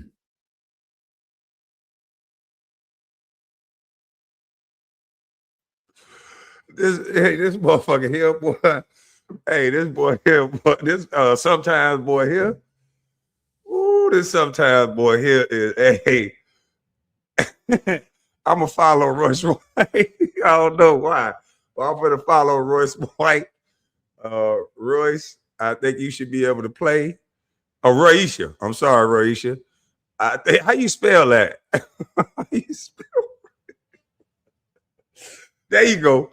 I think Roisha, we should respect Roisha Glow Up, and Roisha should be able to play. Drafted number 1, followed by I don't know what Enes' name is, but followed by Enes Kanter. This should be the number 1 and the number 2 pick in the draft. Otherwise, you're homophobic. You're transphobic. I'm sorry. You're transphobic, and you don't support trans women. And that's crazy, man. This sometimes boy is funny, and this full time sometimes Roisha is hilarious. And I think Roisha should do stand up. Yeah, Roisha should do stand up. He got him in a catch-22 because how would they explain any criticism if it's all inclusive, right? He got them in a man. Listen. This is like the ultimate Dulo twist, because if you disagree with this, with Roisha, then everything you've said prior to this was all BS. Anybody should be able to identify. That's what they told us. So Roisha, I support you. You know, anybody that does not support Roisha is probably a hateful, bigot Trump supporter. So, yeah, Roisha, more power to you. I hope you're the number 1 draft pick next year.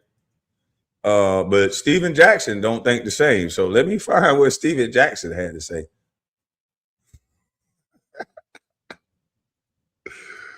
Oh, shit.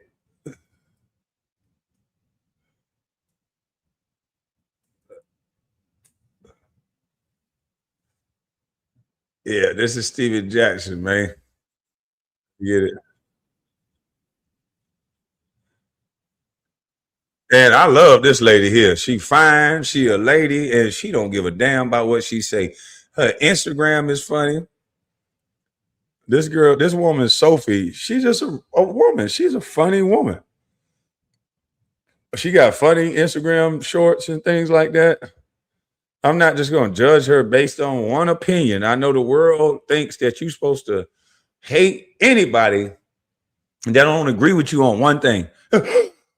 They got these key things that you better agree. You Democrat or Republican? Oh, you like Trump? Fuck you. I hate you. You don't agree with this trans thing? I hate you. They just disqualify you based on one thing that you don't agree with. So I try not to do that to people. I try not to just disqualify people. So this lady is Sophie, and let's hear what she got to say. Hey, what does my avatar look like before we go on? Is that avatar changed or not? Because I'm not going to leave it up there if it's not. I don't know what the hell StreamYard's doing. We saved that water pistol from my other channel. She talking about Sophie can get it. She fine, ain't she? It's good. Okay. Number 1 in the girls division. Don't quote me on that, but I seen a video recently. I don't know if that's this year or last year, but person's ranked number 1 in the nation. And the individual was born a boy, transition, now running with the girls on the track. Okay, so late July 2026, dueling rallies began to take place outside of Fever games. During the Indiana game against the Seattle Storm, Seattle minority co-owner Celeste Keaton verbally confronted 2 teenage girls holding pro-Cunningham signs wearing XXXY chromosome t-shirts. The WNBA subsequently fined and suspended Keaton for 5 home games for violating the fan code of conduct. Early August 2026, during the game against the Fever, Minnesota Lynx coach Cheryl Reed wore the t-shirt I told you about, Trans Kids Belong. Meanwhile, high-profile teammates like Caitlin Clark took a diplomatic approach, telling reporters on ESPN that the topic is not a locker room discussion and is a policy issue for governing bodies to handle. So August 7th, we seen the videos of Enes Kanter, who played in the league, Royce White as well.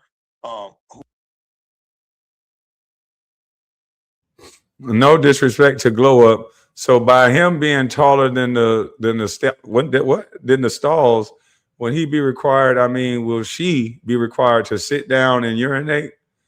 Oh, you got me with that one, bro. I don't I don't know the answer to that. Yeah, I can't help you with that one. Who's drafted into the NBA saying they're going to declare for the WNBA draft. Now, these guys are being sarcastic, and they don't believe that this should happen. They're pointing out the hypocrisy. I don't think we can say the mindset. We can't do that. Like, we can't do that. I know everybody wants to do that now, but we don't walk up to trans people. We wouldn't do that in real life. We wouldn't walk up to trans people and say, you don't feel this way. You're just doing this to troll us. So let's not change the standard. If the standards is that a child can do this with an undeveloped brain, then I'm going to say the standard should definitely not change, and that a grown adult should be able to make a decision without people saying that they don't agree with it or they're just trolling. Let's not disrespect these sometimes identifying trans women. Well, I know the other one is a trans lesbian. So yeah, we can't do that. Of, how the whole thing, especially when all the Caitlyn stuff was going on, protect women, protect black women, protect. But then you're going to allow or want to allow. Well, they're going to have to add that. So that is one of the things they have in that closed door meeting about. All they got to do is drug test estrogen levels in declined men because of that. But in the way it stands now, is the only thing they have to do is identify. So it's not about that right now. They just identify.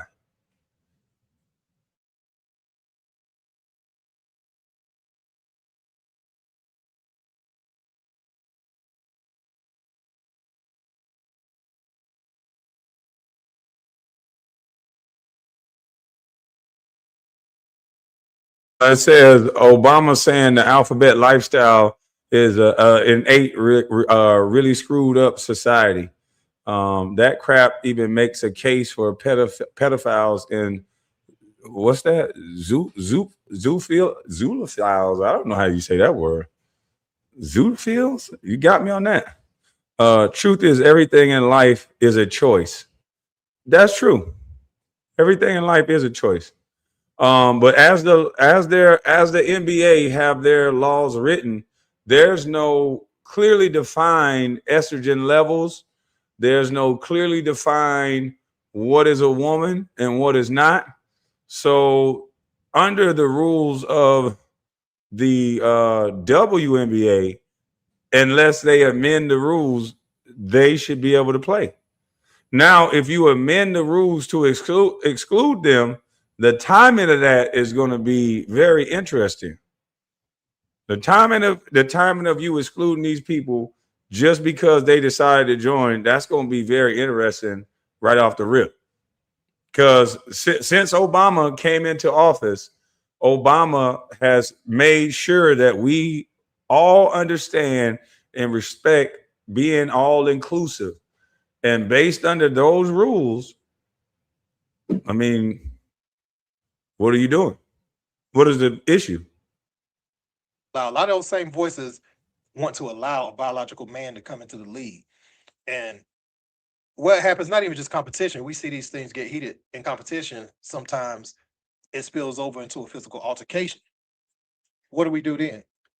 Okay, so let me continue. August 7, 2026, the Players Union responds. The Women's National Basketball Players Association issued a scathing statement. They noted that they embrace diversity and stated firmly that the players will not be used as political pawns.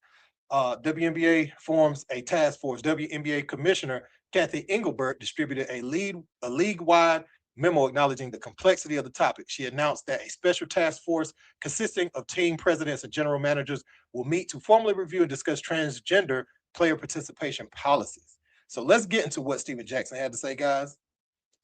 Anybody who thinks a man should play women's sports, a born man should play women's sports, you're an idiot. You are an idiot, bro. You are an idiot. I don't care who you are. You ain't got to talk to me. You can be mad. I don't talk to none of y'all anyway. None of y'all. I don't talk. You are an idiot. Anybody thinks a born man should be playing women's sports, you are an idiot. And you are an insecure person. Okay? 9 out of 10 times, that ain't nothing but a play because motherfuckers not good enough to play with men. You want to just say you're a woman and go play with women to try to dominate? That's whack. And you know what it is? It's mostly white men that ain't got no athleticism because we've been dominating basketball and sports. Even our women dominating it. Now y'all want to try to put y'all men and women's sports to dominate it because we dominate basketball? Man, I know the play. But anybody who thinks this shit is cool is an idiot. Straight idiot. I said. All right, man. So it got me thinking. Oh man. That's kind of interesting that Steven Jackson says that because the people that he interviews, like Kamala Harris and the Democratic Party, they're ushering in this new thing. The Lynx coach just had on a jacket that say trans kids are allowed. She's for it. So you think she's an idiot, Jack? There's been this boxer. Now, I personally don't think a born biological male should play with a born biological female because of bone density, because of size, strength, and our testosterone levels. And that's my opinion. I should have a right to that opinion. But I'm not calling anyone an idiot that says anything different because I know the sensitivity of it. I know that they've ushered this in years ago.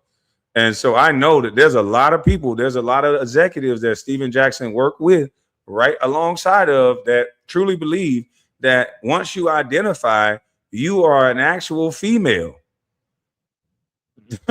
You can't say that these people are idiots because where you draw the line at. If you're going to say that as soon as someone identifies and they're a female, but then you can't stop these people from playing in female sports. Like, where do you, like, it's starting to get too confusing. The reason why people are starting to say what you guys are saying is bullshit. Because how can you be telling people that confirming their thoughts? You feel like a girl. Yes, you're a girl. Now that little girl grows up to become a grown woman and think that they can go in the NBA. And now you go, no, you can't play in the WNBA because you're not really a girl. You're going to confuse the hell out of people. And Steven Jackson, you're around a lot of people that believe that they're a woman. And you're around a lot of people that believe that they probably should be able to play in the WNBA. KB, all the recent events connected. Yesterday, Massachusetts governor passed a law allowing abortions right up to delivery. Goodness, more Christmas. They want to disrupt traditional culture right up to the 9th month, huh? I thought they wasn't doing that. That's crazy. Now, a baby right up to the 9th month has all their parts they need to survive outside of a woman. So that's like unaliving someone at that point, in my opinion, because there's too many people out here that would adopt the baby for you to have to do that. Why not just let the baby be born? You don't want it, sign the rights over, go on about your business. Holla. Let them make a C-section and then you just get the hell on. But this is crazy at this point. But Jack, my suggestion to you is, yes, you got a right to your opinion, but from the party that you vote with and from who you interviewed, I'm assuming that you're a Democrat.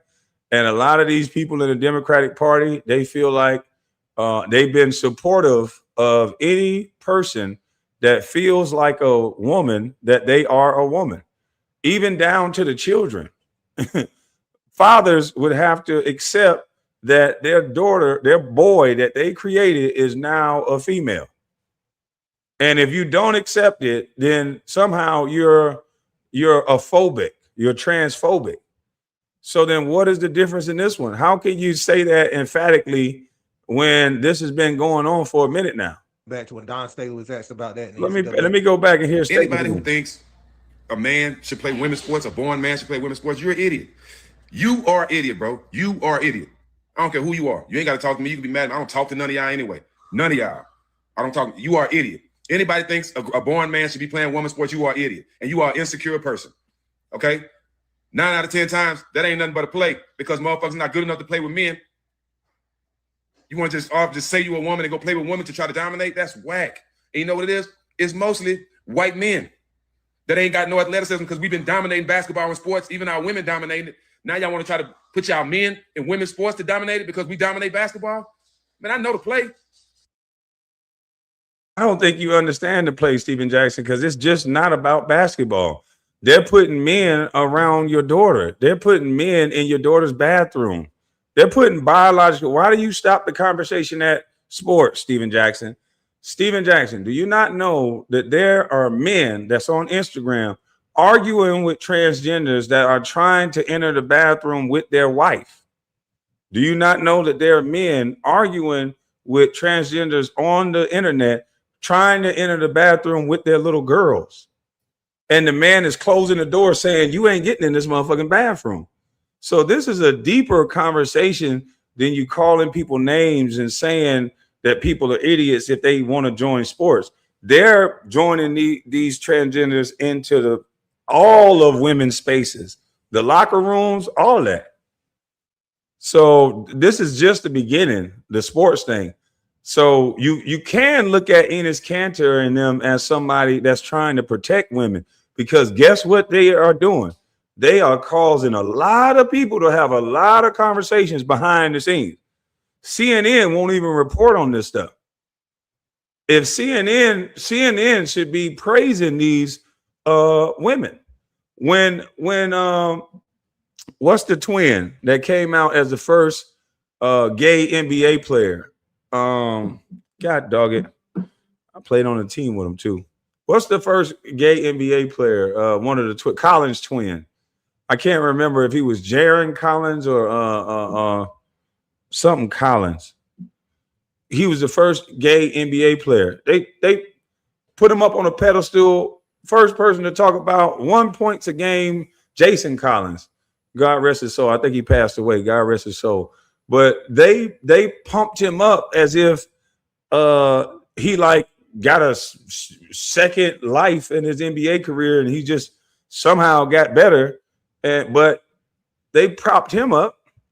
So why can't they prop these men, sometimes identifying men that now identify as a woman up? I don't understand it. I thought this is what they wanted. They had a boxer that they have this conversation about. There's a boxer that was fighting in a ring against women, making them quit boxing. And they really had this woman, this trans woman, kicking ass until these really good women started to lose badly. Let's see. What is that one name? Let me find the video.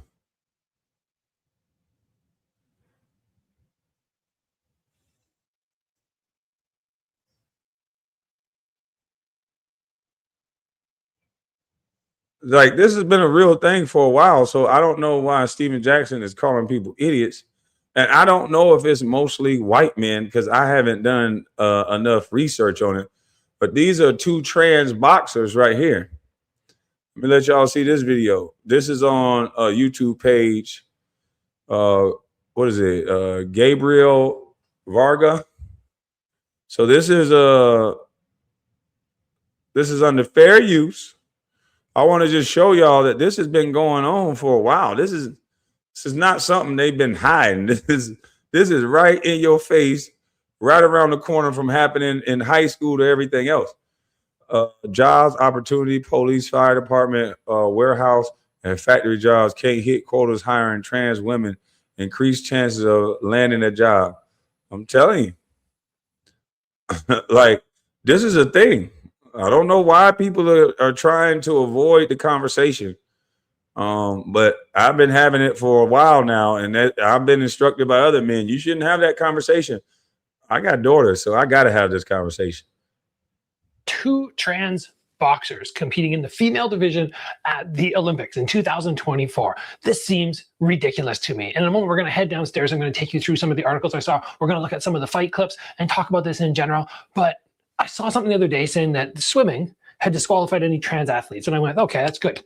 That's really good because, and especially for fighting, there is an advantage for a man competing. You might say that, oh, it's not a man, but somebody with that man's strength, you're going to have an advantage over females. Not only are you going to be the bigger person, like men are naturally going to have more muscle, a little less body fat, and they're going to be able to make lighter weights. And the first thing I saw when this boxer from Algeria was competing against his opponent, where oh, that was a great point. Just think about it. They say in boxing that there's some fighters that weight bully other fighters in the men's league.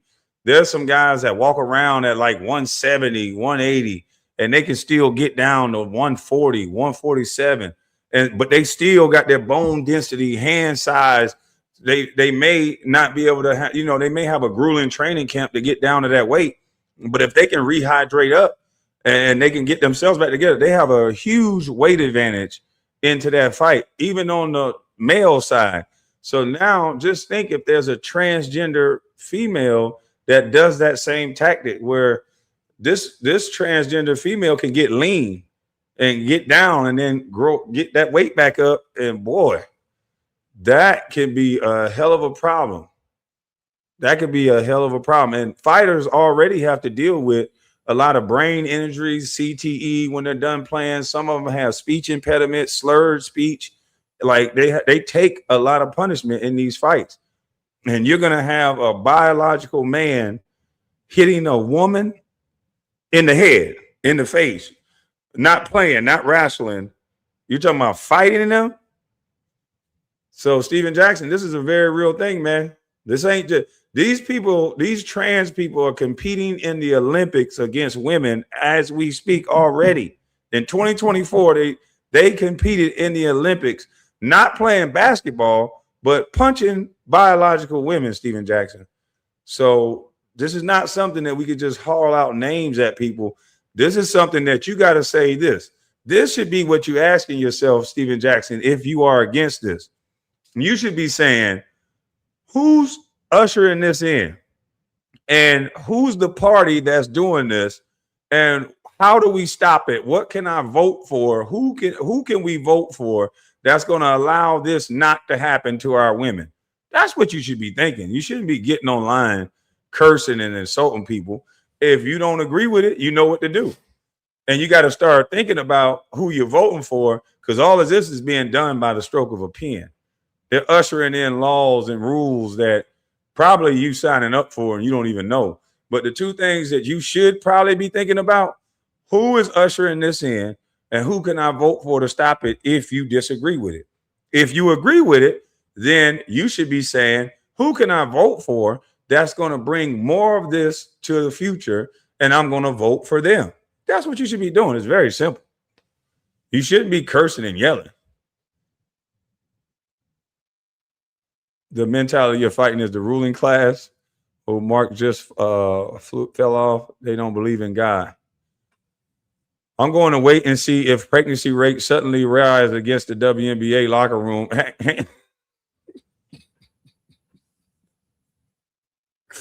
Boy, this boy here crazy as hell, boy. Hey. What's up, Miss Spitfire? Trump administration banned KB Buslight. I thought Trump administration banned that, or was I wrong? Is it a state by state? I honestly don't know. I thought he banned something. I thought he just said it was only two genders, but I don't think this is going away. Them trans people ain't trying to hear that shit. And by the rules of the WNBA, I don't know how they're going to get around it. And in 2024, they competed in the Olympics, so I don't know.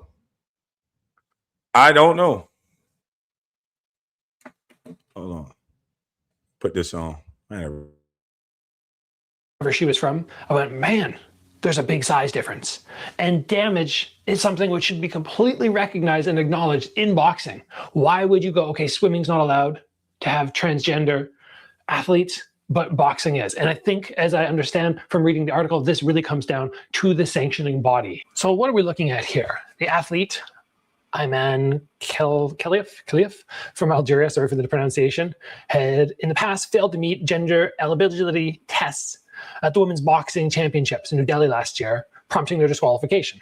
Yeah, that makes sense. Look, 66 kilos, competing at 66 kilos. That's what I compete at. Put me up against a female at 66 kilos, and it's just not going to be fair. I've boxed with some girls before who are pretty high level in Canada, and they're great, no doubt. And there are boxers like Shields, who's just a beast. Like, I know boxing her would be a hard fight for me. But in general, the girls that I've boxed against, even though they're high level, they just don't have the same punching power as guys. They don't have the same durability as guys. And I always feel like, you just pull back a little bit. Not a lot, but a little bit. And when you're competing at the highest level, right, the Olympics, all of this makes a difference. It's the exact same thing when I compete. If I go against an opponent who has 10 pounds on me, like they cut 10 extra pounds and they can rehydrate, it makes a difference. Don't kid yourself.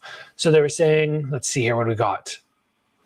Both these athletes have competed as women, and there's no indication that either identifies as transgender or intersex. Following last year, getting disqualified, the athlete from Nigeria said, TV did not want Algeria to win a gold medal. It's a big conspiracy. We'll not be silent about it. Well, how about you go and compete in the guys division? See if you feel that's fair. And if you don't, think about how the females in your division are feeling right now.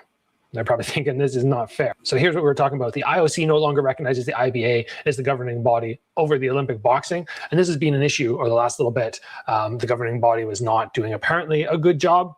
And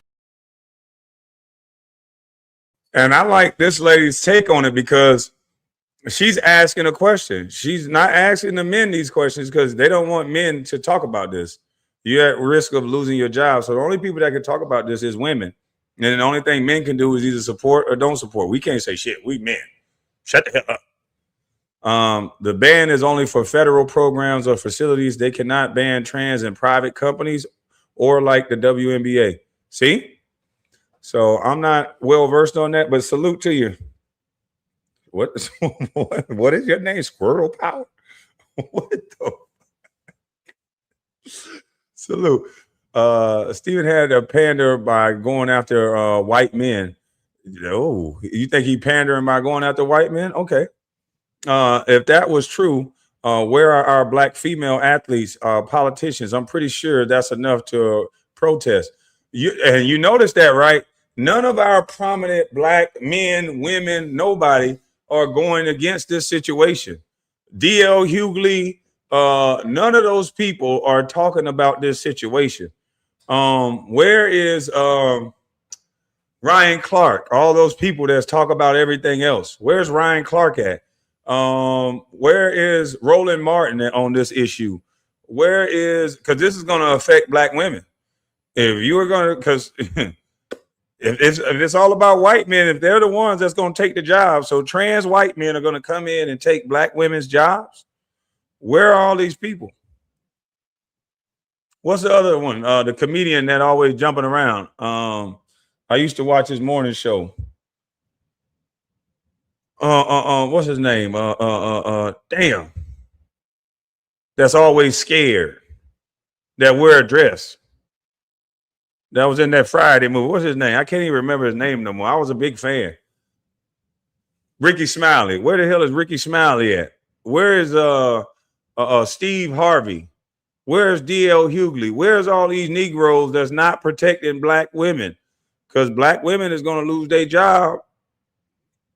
Why are they not? Are they going to protect trans people or not? What is going on? I'm confused. They're quiet as a church mouse now. They're going to make it they're going to make it Royce, what's her name? Royisha. They're going to make it Royisha fault. They're going to make it Enes Kanter fault. They're not going to say that you can't tell what a person need to identify with. You got to respect who they say they are. That's what you've been saying.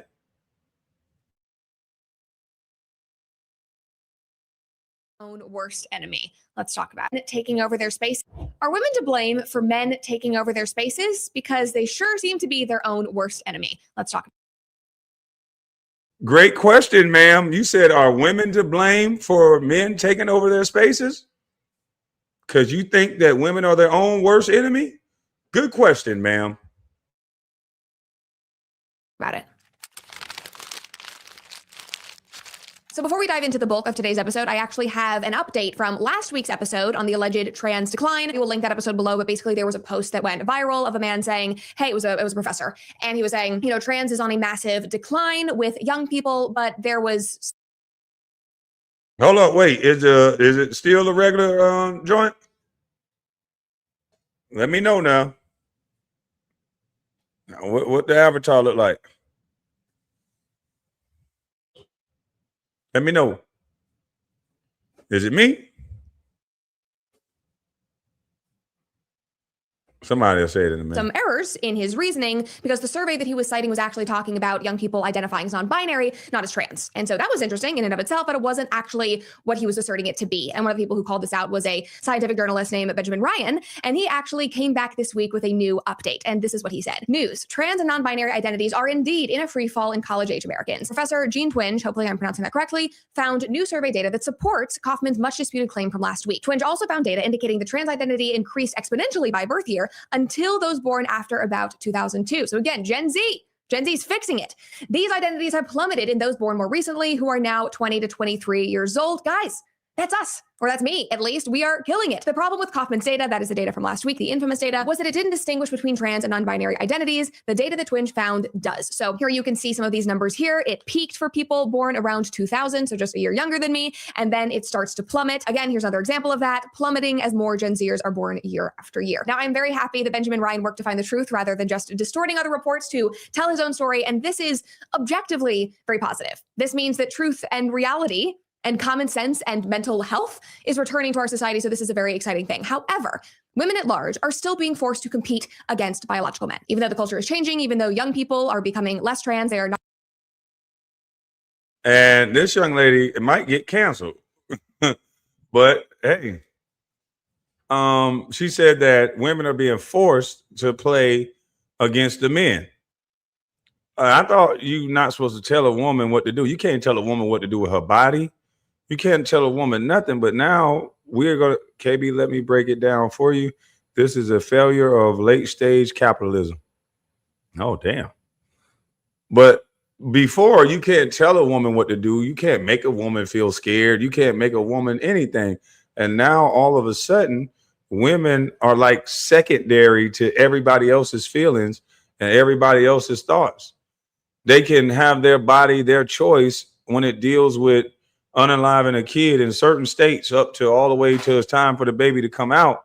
But they have to be involved with people who feel like they're a woman, people who identify as a woman always seem to want to take over spaces of women. That's what it seems like, because some women don't want you in their spaces, and those women should have that right not to have you there. Not identifying as non-binary or trans, this is still a reality in our society, whether that is in esports or boxing or even in high school volleyball. And who is there cheering it along every step of the way? It's other women. Now, before we dive into that, make sure that you like this video and subscribe to the channel if you've not already. And of course, ring that notification bell to make sure that you never miss one of our episodes. Also, announcement in case you missed it, I am doing 2 live shows in the next month. I will be in New York City at the Stand on November 5th. Very excited about that. And then I will be back at Zany's on November 22nd here in Nashville. So I hope to see you guys there, or some of you guys there. So getting into today's story. You better be careful doing them live shows. The national games in Taiwan are going on right now, and the other Olympic boxer that was at the center of the controversy with Iman Khalif is back competing against women. Now, this individual's name is Lin Yuting.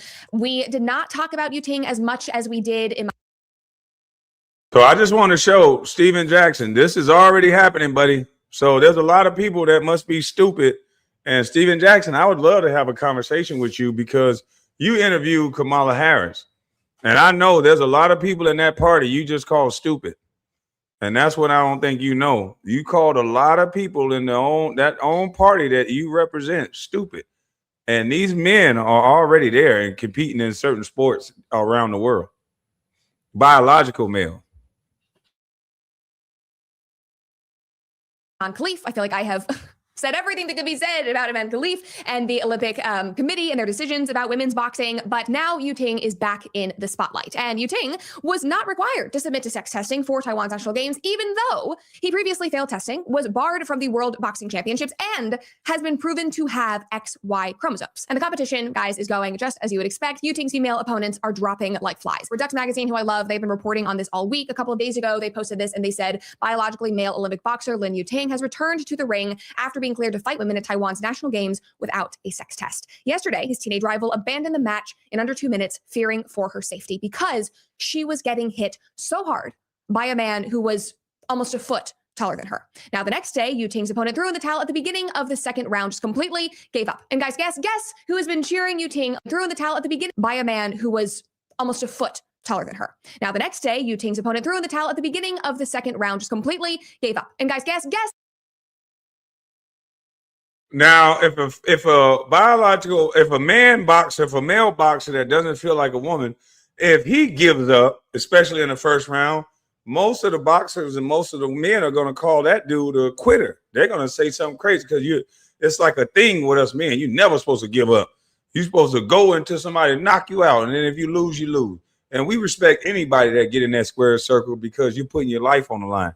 Hell, I just saw Ray J have a boxing match with Saucy Walker, and I shout out to Ray J for getting back in that ring after what happened to him. You know, you gotta respect anybody that'll duel it out with somebody instead of doing the ultimate. So I respect it, and he'll get in better shape if he continue doing it. So it is what it is. But what I do not respect any biological man, especially getting into no boxing ring with no biological woman.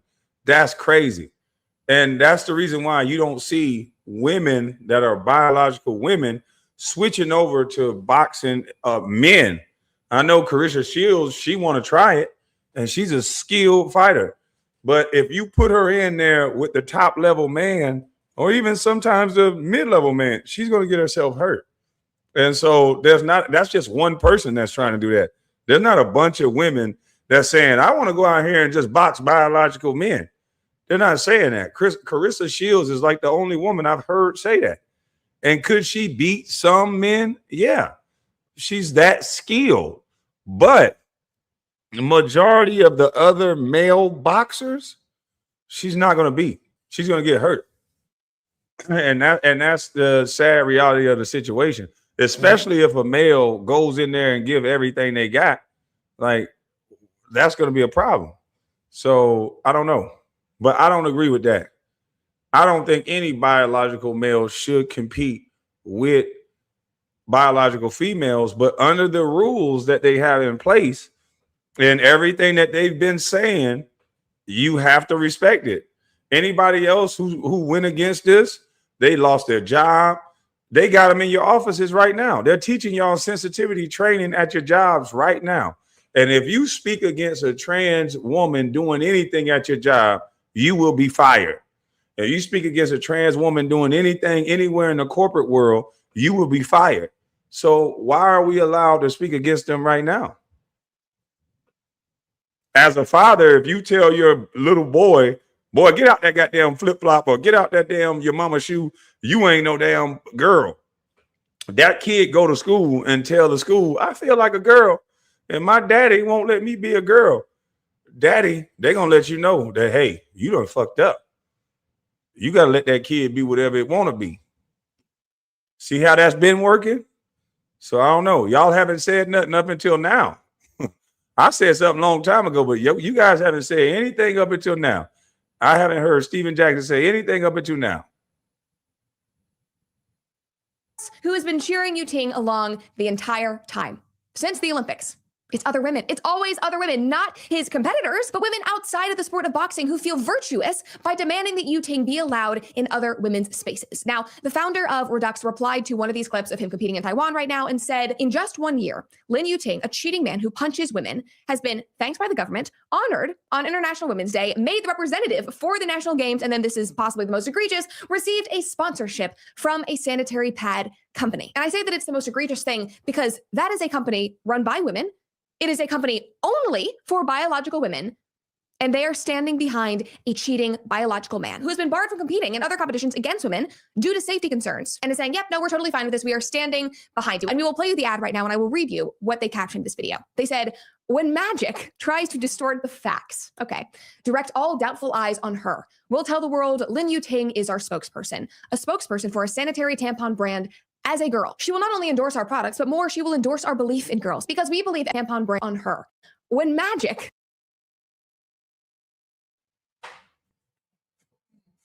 And see, Steven Jackson, you supported a party that had Tim Walsh in it, and they called him Tampon Tim. You supported a party that put tampons in the male's bathroom, and you didn't call that out.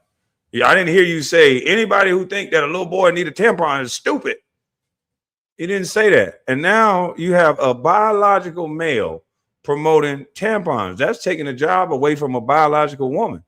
Because last time I checked, they the only one need tampons. I don't know why a biological man would need a tampon. Maybe somebody need to educate me on this.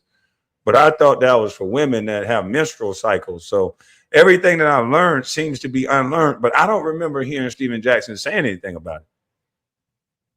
I don't remember him saying anything about it. Stephen A. don't want to end up like Roland Martin. That's probably why he's quiet. Stephen A. is not quiet. Stephen A. said that, and it shocked me. Stephen A. said, this is delusional. This is crazy. And said that you shouldn't do it. But he said it in a way that Royce White is just trying to make a point. And this is bigger than making a point. These people are in bathrooms, trans people that feel like they're trans women are going in bathrooms where real people's daughters and wives are at. This is not just a troll. This is a real thing. They got this man promoting tampons. This is not a troll. This is a real thing. Tries to distort the facts. Okay. Direct all doubtful eyes on her. We'll tell the world Lin Yuting is our spokesperson, a spokesperson for a sanitary tampon brand. As a girl, she will not only endorse our products, but more, she will endorse our belief in girls, because we believe every girl has the right to live in the most comfortable way as she likes. No need to explain to anyone, let alone prove to anyone. In our eyes, that is the most girlish use. So the most girlish thing is to not have to prove the fact that you're a biological man. The most girlish, silly little thing is not have to prove the fact that you have XY chromosomes and that you beat up women on a worldwide stage. Okay, great. So glad we have cleared the air there. I'm sorry, but if women are getting beaten up, if they're having their athletic dreams quashed, I think that it does need to be explained and proven. And guess what? It was already proven. And Lin Yuting did.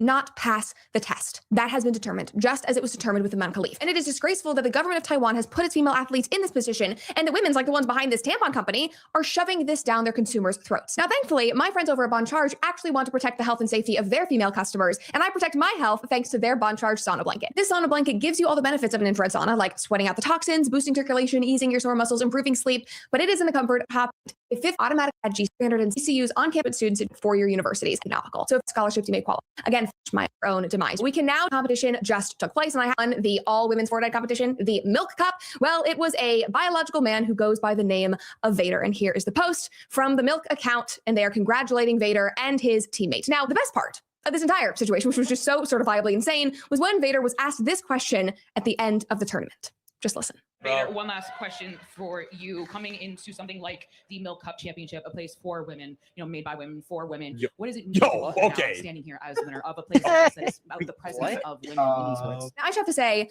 that I can only hope that this announcer knew exactly what she was doing by emphasizing that this is a competition made by women and for women. And how does that make you feel that you're in this women's space? Because it was made for women. Like, that had to be intentional. I feel like she was emphasizing that as much as possible to prove a point. But the thing is, every other girl just stood around and cheered and clapped like seals, like pretending that a biological man winning an all women's competition was completely normal. Now, what was even more insane to me was that in a pregame interview with the Wrap, quote, when you look at traditional esports, even though there's articles that show around 49 to 50% of gamers are female, that really isn't shown in competition as heavily. So people start to develop a bias, thinking that women can't be as competitive, which isn't true. The competitive level and the high skills are there. Okay, yes, Vader, that is true. That all is true, but you are not a woman. And yet you are here taking up their quote unquote safe space and speaking upon their behalf. Like, do you not see how ironic that statement is? People are developing a bias thinking that women aren't competitive. And that's why we're all here today. Me as a biological man, we are breaking through the stereotypes. No, you actually are just amplifying the stereotypes. Now, of course, Pink News posted about this. They said that it was a major win for women in the LGBTQ community. And the comments under their post were hilarious. Like, one person said, well, when you're born with a joystick, you usually know how to use it better. I mean, you aren't wrong. And then somebody else said, damn, it's always that biological advantage. She was able to, checks notes, move the joysticks better because of the estrogen, I guess. Well, actually, that is correct. So we can make all the joystick comments we want, all of the jokes, because actually there is some truth there. Google AI says that yes, studies generally show that men have faster reaction times on average than women. And so, yeah, I would say that has an impact when it comes. Well, they would have to admit that they're not women, but that's not the standard. The only thing I would have to do is go outside and say, I feel like a woman, and you have to respect that. So then we're no longer going to talk about my twitch muscles and all this stuff. because I'm no longer a man. I'm a woman now. That's what the rules are. So it's like now that two biological men that were in the NBA, now that they're questioning what you guys been saying, instead of questioning what everybody else has been saying this whole time, instead of having a deeper conversation, now we're just going to stop the conversation by saying, oh, they're trolling. These guys are just trolling. So the other guys that feel like they're women, are they trolling too? These boxers that's over there punching women as biological men, are they trolling? These swimmers that's actually swimming with these women, are they trolling? These men that are going in these bathrooms with people's wives and girlfriends and children, are they trolling too? I think it's about time we have a conversation that's a little more deeper than people are trolling. Is a biological man that just says he's a woman, are they a woman or not? If so, why can't these two now sometimes identifying women play basketball? That would be discrimination based on what everybody's been saying for the last 10, 15, 20 years. So I just don't get it now. I think the WNBA going to set a precedent, though. Comes to gaming and when it comes to esports. And again, the primary people who were celebrating this, who were enabling it, were the women in charge of this competition, the fellow competitors who now just don't bat an eye to this insanity or are simply scared to say anything. And what I would say to those individuals, to those women specifically, is that you might not think that this will impact your life. You might not want to face the repercussions for speaking up or drawing a line in the sand, but your compliance will directly impact other women in future generations if biological truth continues to be ignored. Not just ignored, but completely subverted and mocked and laughed at. Now, on X, another woman replied to this story and she said, of course, it's ridiculous and bad for society, but if you are going to stand there like a moron and be happy to give your trophy to a man, you deserve what you get. It happens in nearly every competition these men enter into. The women smile and encourage them. It is embarrassing. And obviously, on paper, this seems very simple, but it's also not simple at all, because as a competitor, you will probably lose out on the chance to compete if you put your foot down. You will probably.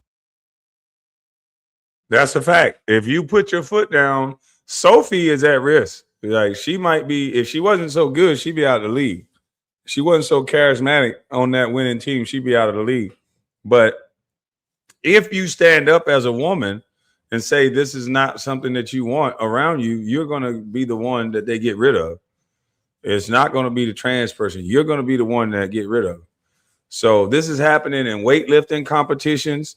The biological males are taking the weightlifting competitions by storm, and they are winning all of the awards, knocking out all the records that were once held by women. Boxers are starting to get it. Swimmers, they just got banned in certain places, but they're going to have to revisit the conversation.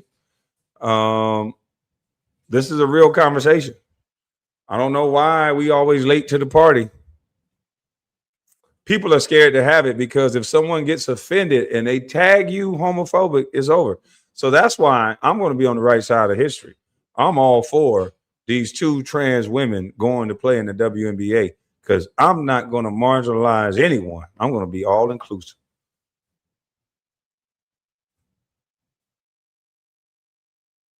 Be criticized and attacked, but you will be standing up for truth. And that is exactly what a group of teenage girls did this weekend in California, even while grown adult women stood around them jeering and mocking their strength. It was disgusting. And it happened during a volleyball tournament this week after a couple of high school girls chose to sit out of their team's tournament because they were slated to be competing against a biological man who has been the center of a lot of controversy in California this year. Now, following their decision to not play this game, the coach ostracized them, told them they could not sit with their team, that they had to buy tickets and sit in the stands if they were not going to be competing against this biological male player. And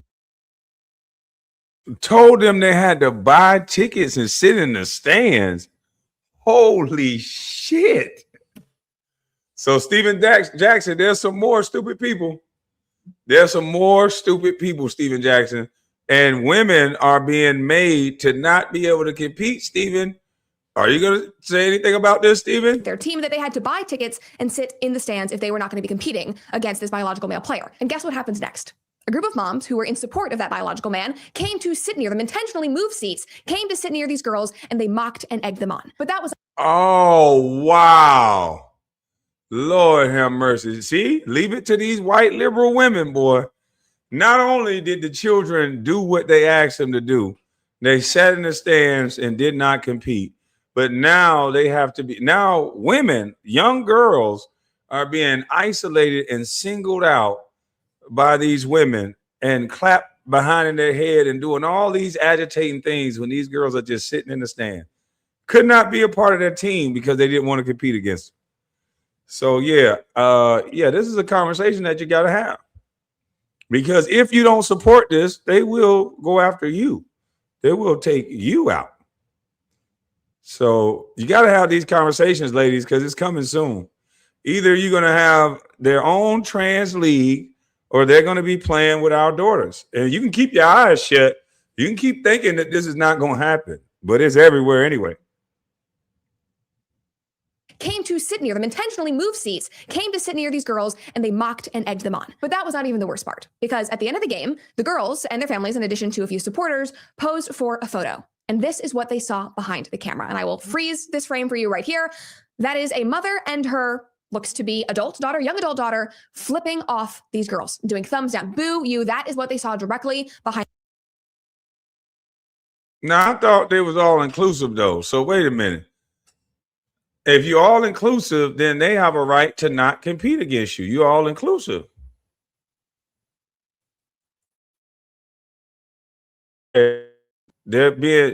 People go after you if you don't agree right away.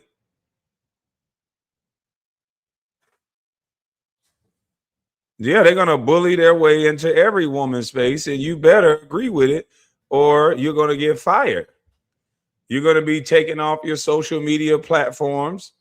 You're going to be deplatformed if you go against this. You're going to be fired from your jobs if you go against this, because remember, they ushered in people to give sensitivity training and to give you an education on trans men and women at your jobs.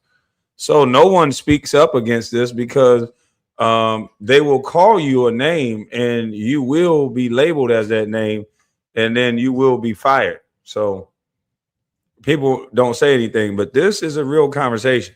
And look at the way the people act if you don't comply with what they think you should do. Look at the way they're acting. That's crazy. The camera. It's insane to me. It's disgusting. My friend Kongman posted this and he said, women stop advocating and cheering for their own demise challenge. Impossible. I mean, that's basically what we are dealing with at this point. Like, even the dad in the picture is fed up. Like, dude, I hope you got in the car and you told them how insane and ridiculous that behavior was. Not even just ridiculous, but truly disgusting and hurtful. Now, told them how it's basic. Kongman posted down, boo you, that. Oh yeah, I didn't even see the dad. Look at the dad. He like, man, what the fuck is wrong with my family? He looking like, damn, I'm stuck with this bitch too.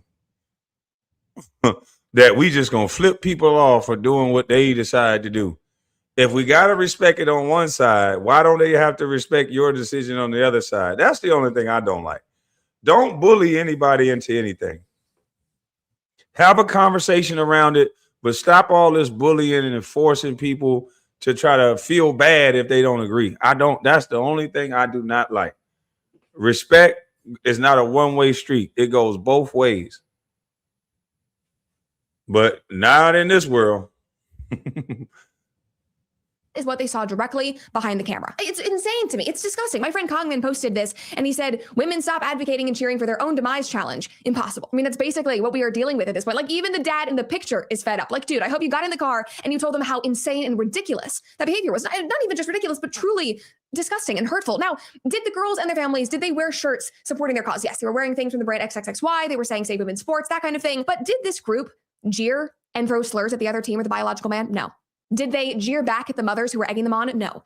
They were completely respectful the entire time. They just wanted to show up and support their team and send a message. By not participating and by wearing their t-shirts, they were completely respectful. They were courageous. And they were far more courageous, in my opinion, than the women who in each of these stories has sat and applauded as the infringement of their rights, privacy, and safety takes place. And these women might be sitting at home, sitting on their phones, posting on Blue Sky, sitting on the sidelines at this volleyball game, thinking that this doesn't actually impact them. They might think that it doesn't matter because nobody's going to get hurt in an esports competition. But what you are doing is you are setting a precedent. You are setting a precedent that reality, the biological truth, can be distorted at a whim. And what about the girls who get punched in the head by the force of an adult man 1 foot taller than them? What about the girl that is now permanently injured and cannot play her sport because a biological man spiked a ball into her head during a volleyball game? What about the women who are forced to live in prisons with male sex offenders? What about the college-age girls in their sororities who were told that it was totally normal for a man to join their sorority, live in their house, and get erections while he watched them change? By sitting on the sidelines, by saying it doesn't matter, it doesn't impact me, you are being compliant as other girls are impacted every single day, as they are scarred, as they are physically injured. That is what happens when you do not stand up for truth. The acceptance, the virtuous applause, thinking that you are so wonderful and holier than thou, the cowardice of other women directly impacts their lives. So let us be brave and let us stand up against insanity in every single thing that we do. If you made it all the way to the end of this episode, thank you so much for watching. I had so much fun putting it together, and I hope that you enjoyed it too. If you did, make sure to hit that subscribe button because this channel only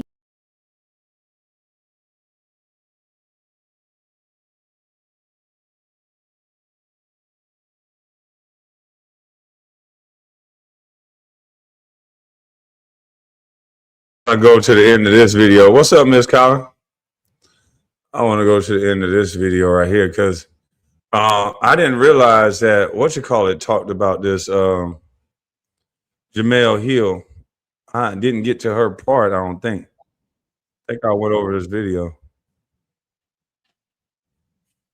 I didn't get to Jamel Hill's part though in the video, I don't think. You know, they talked about it on Fox, but you know they didn't talk about it nowhere else. So let me go.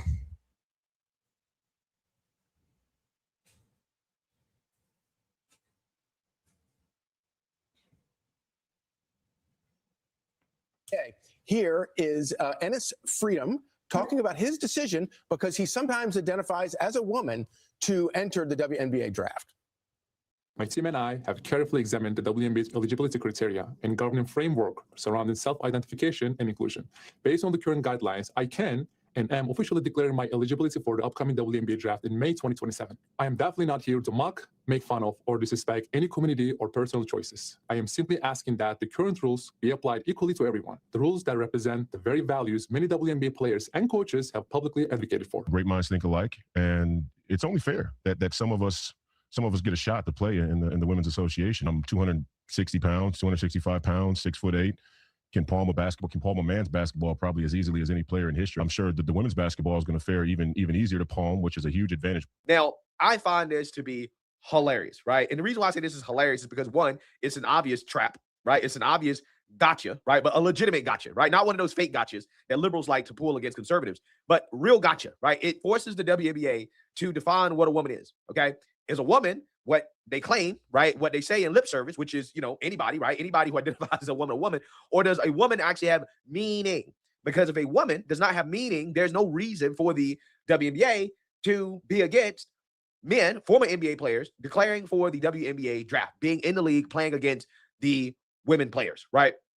Now, we already know the logical endpoint of this, which is that if this actually happened, there would be no WNBA, right? We all know that. They know that, which is likely why. And I'm telling y'all, that's the only reason why they're not going to do this, because there will be no WNBA. It will be the G League all over again. It won't be no WNBA no more. Asia Wilson is a bad mamma jamma, but it's going to be a flock of boys, biological boys, come to the draft, and I don't think you want that. I don't think you want that. Let's get to the part where Jamel Hill and these people are talking about it, because I want to know what people feel about it. Let's see. This part I didn't get to. Get to the beginning of it. That can stop the WNBA from letting these guys play is for them to come out and to say definitively males are not eligible to play in the WNBA, right? So they released this statement in light of these NBA players declaring themselves right, eligible for the WNBA draft. So this is the WNBA Players Association, right? So this comes from the players. The WNBAPA represents 200 plus individual people with different lived experiences, cultures, lifestyles, and opinions. We embrace justice, equity, diversity, and inclusion. Those are the values that unite this union and allow it to protect women's sports while creating transformational change. Amazing. Absolutely amazing.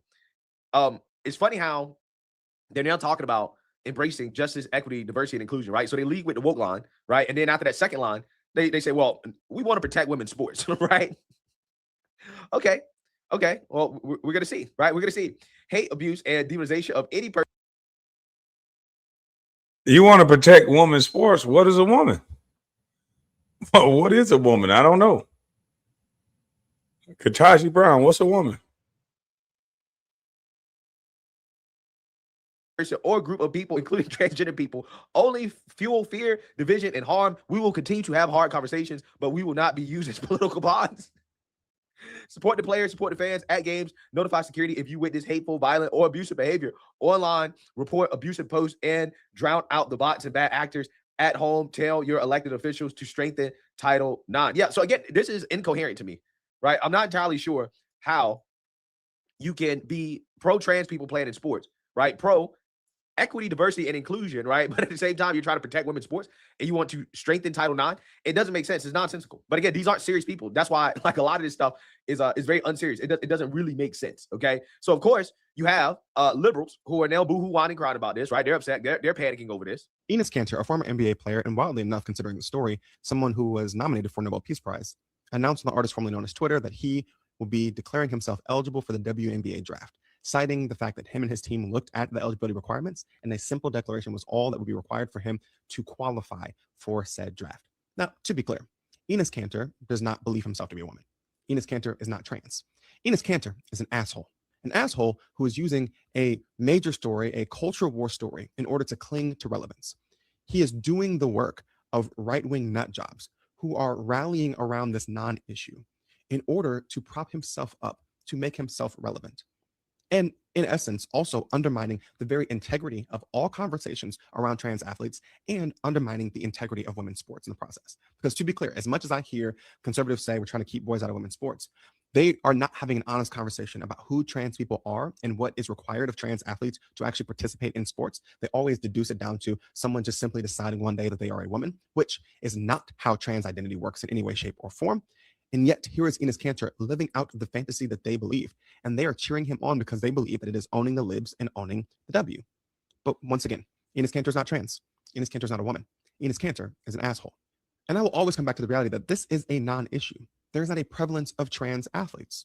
According to state level data, there were probably about 100 trans athletes participating in high school sports out of the 8 million athletes.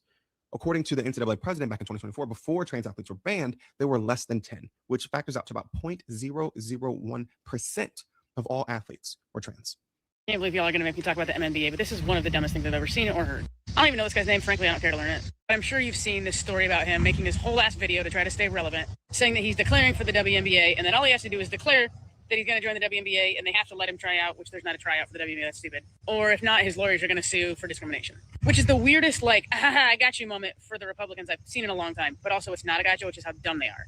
Because really, all this proves is that you can't trust cis straight men, which women have been saying for years. That's why we choose the bear. There has never been a trans woman in the WNBA in the history. That's why you choose a bear. Where are these women that's choosing the bear in real life? Because they say a lot of. So wait a minute. So if somebody said, we're going to close you into this enclosure with this bear, but we're going to close you into this enclosure with this man, you're going to take the bear every time? A bear is only going to do one thing, and that's eat your ass alive. There's some men that actually respect women and just going to say, hey, what's up? If you choose the bear, there's only one thing that's going to happen. This is why people are tired of these cliche ass sayings like, show me you choose the bear in real life. Like, I want to see a woman actually walk. Do it to yourself. Walk in the cage and close that motherfucker and watch what you choose after that. You're going to be choosing that to get the hell back out of that cage when that bear finish with your ass. Like, it don't even make sense. That's why we choose the bear. When? Show it to me. Where the video at? I ain't never seen no woman choose no damn bear. That is the stupidest thing I ever heard. They be swearing they saying something too. That's why we choose the bear. Show me the video of you choosing the damn bear. history of the WNBA in 30 seasons. Not a single one. But this guy, who admittedly isn't transitioning, isn't transgender, is still going by he, him pronouns, is declaring that he wants to join the WNBA, and somehow he thinks that that means they have to let him or else. Which is 137 reasons why none of that is even, that's not how it works. But they are salivating at the opportunity because they think they're going to sue the WNBA for not. So there's fathers around the world that has to deal with their son, their minor kid coming home from school saying that he feels like a little girl. And there will be school administrators and teachers aiding and abetting your kid to wear dresses and to do the things to feel like a girl. But now you're saying that a grown man can't. I still don't understand that. I still do not understand that. This choosing to bear, all this delusional talk, like Jesus Christ. These people, these young men identified already. Nothing you can say based on the rules that you've already set in place. Letting him join a team over some kind of discrimination. It's insane. This is like the next level of insanity. For, again, the problem that doesn't effing exist. Yeah. So you see that, you hear that, right? I love how liberals have gone into full-blown denial over this topic, right? They claim that, oh, it's not a real problem. It's not a real issue, except it is a real problem. It is a real issue. You might not think it's an issue, but it doesn't matter if they're just 100 trans athletes in high school sports. That's 100 girls, more than 100 girls really, that are being discriminated against, right? You cool with that, right? You cool with that? Apparently, they're saying it's totally fine to have discrimination against biological girls because, again, they want to protect trans athletes. So it's totally fine to discriminate against over 100 biological girls instead of, quote unquote, discriminating against a trans athlete, right? They're picking biological boys who think that they're girls over actual girls. And then they'll tell you that, hey, well, you know, we believe in women's rights, right? We're against the patriarchy. Except when it comes to a man or a boy that is identified as a girl, right, or a woman, all of a sudden you love the patriarchy, right? It's amazing how that works. So we have Jamel Hill chiming in on this with the dumbest take ever, right? As per the usual. She says, if you have to constantly invent hypothetical, impossible scenarios to try to make a point, maybe the point you're making is just effing dumb. Why are they trying to downplay this situation when you got biological male boxers already competing against women? Why are they trying to downplay it when you got biological males going in the bathrooms with people, wives, daughters, and husbands? I mean, wives, daughters, and girlfriends. Why are they downplaying this situation when this is already a real thing? I don't understand it. They're in the bathrooms with your kids, but you think they're not going to be able to play basketball with your daughters? How does that make any sense? They're already in your bathrooms, but they're not going to be able to go on the court? Okay, we'll see. So John Root responded to Jamel Hill. He said, Jamel, Will Thomas did the same thing, spent the majority of his career competing with men and then transitioned to women's sports. It's not hypothetical. It's what has happened all over the country. The fact that you can't see and understand that is astounding. Jamel Hill responded to that. She said, what's the rule now? They can't compete. All of Leah Thomas's records were vacated. So again, what will it take for people like you to just leave trans people alone and stop effing crying? Well, I think a better question is, what will it take for people like Jamel Hill to acknowledge reality, right? To stop gaslighting us and lying to us about this issue and just be honest so that we can move on, right? We can't move on until honesty is established, right? Truth is established, okay? We can't move on. I mean, we know the truth, but again, we're not going to be gaslit by these people, right? So if they want to play games, they want to play stupid games, they're going to win a stupid prize. She goes on to say, pretty simple, the right is constantly inventing totally crazy scenarios of gotcha moments that won't happen to create a sense of hysteria. Here are the facts. A trans woman has never played in the WNBA in 30 years. Well, that doesn't mean it won't happen, right? Again, as this thing continues to progress, eventually it will happen for sure, right? For certain it's going to happen.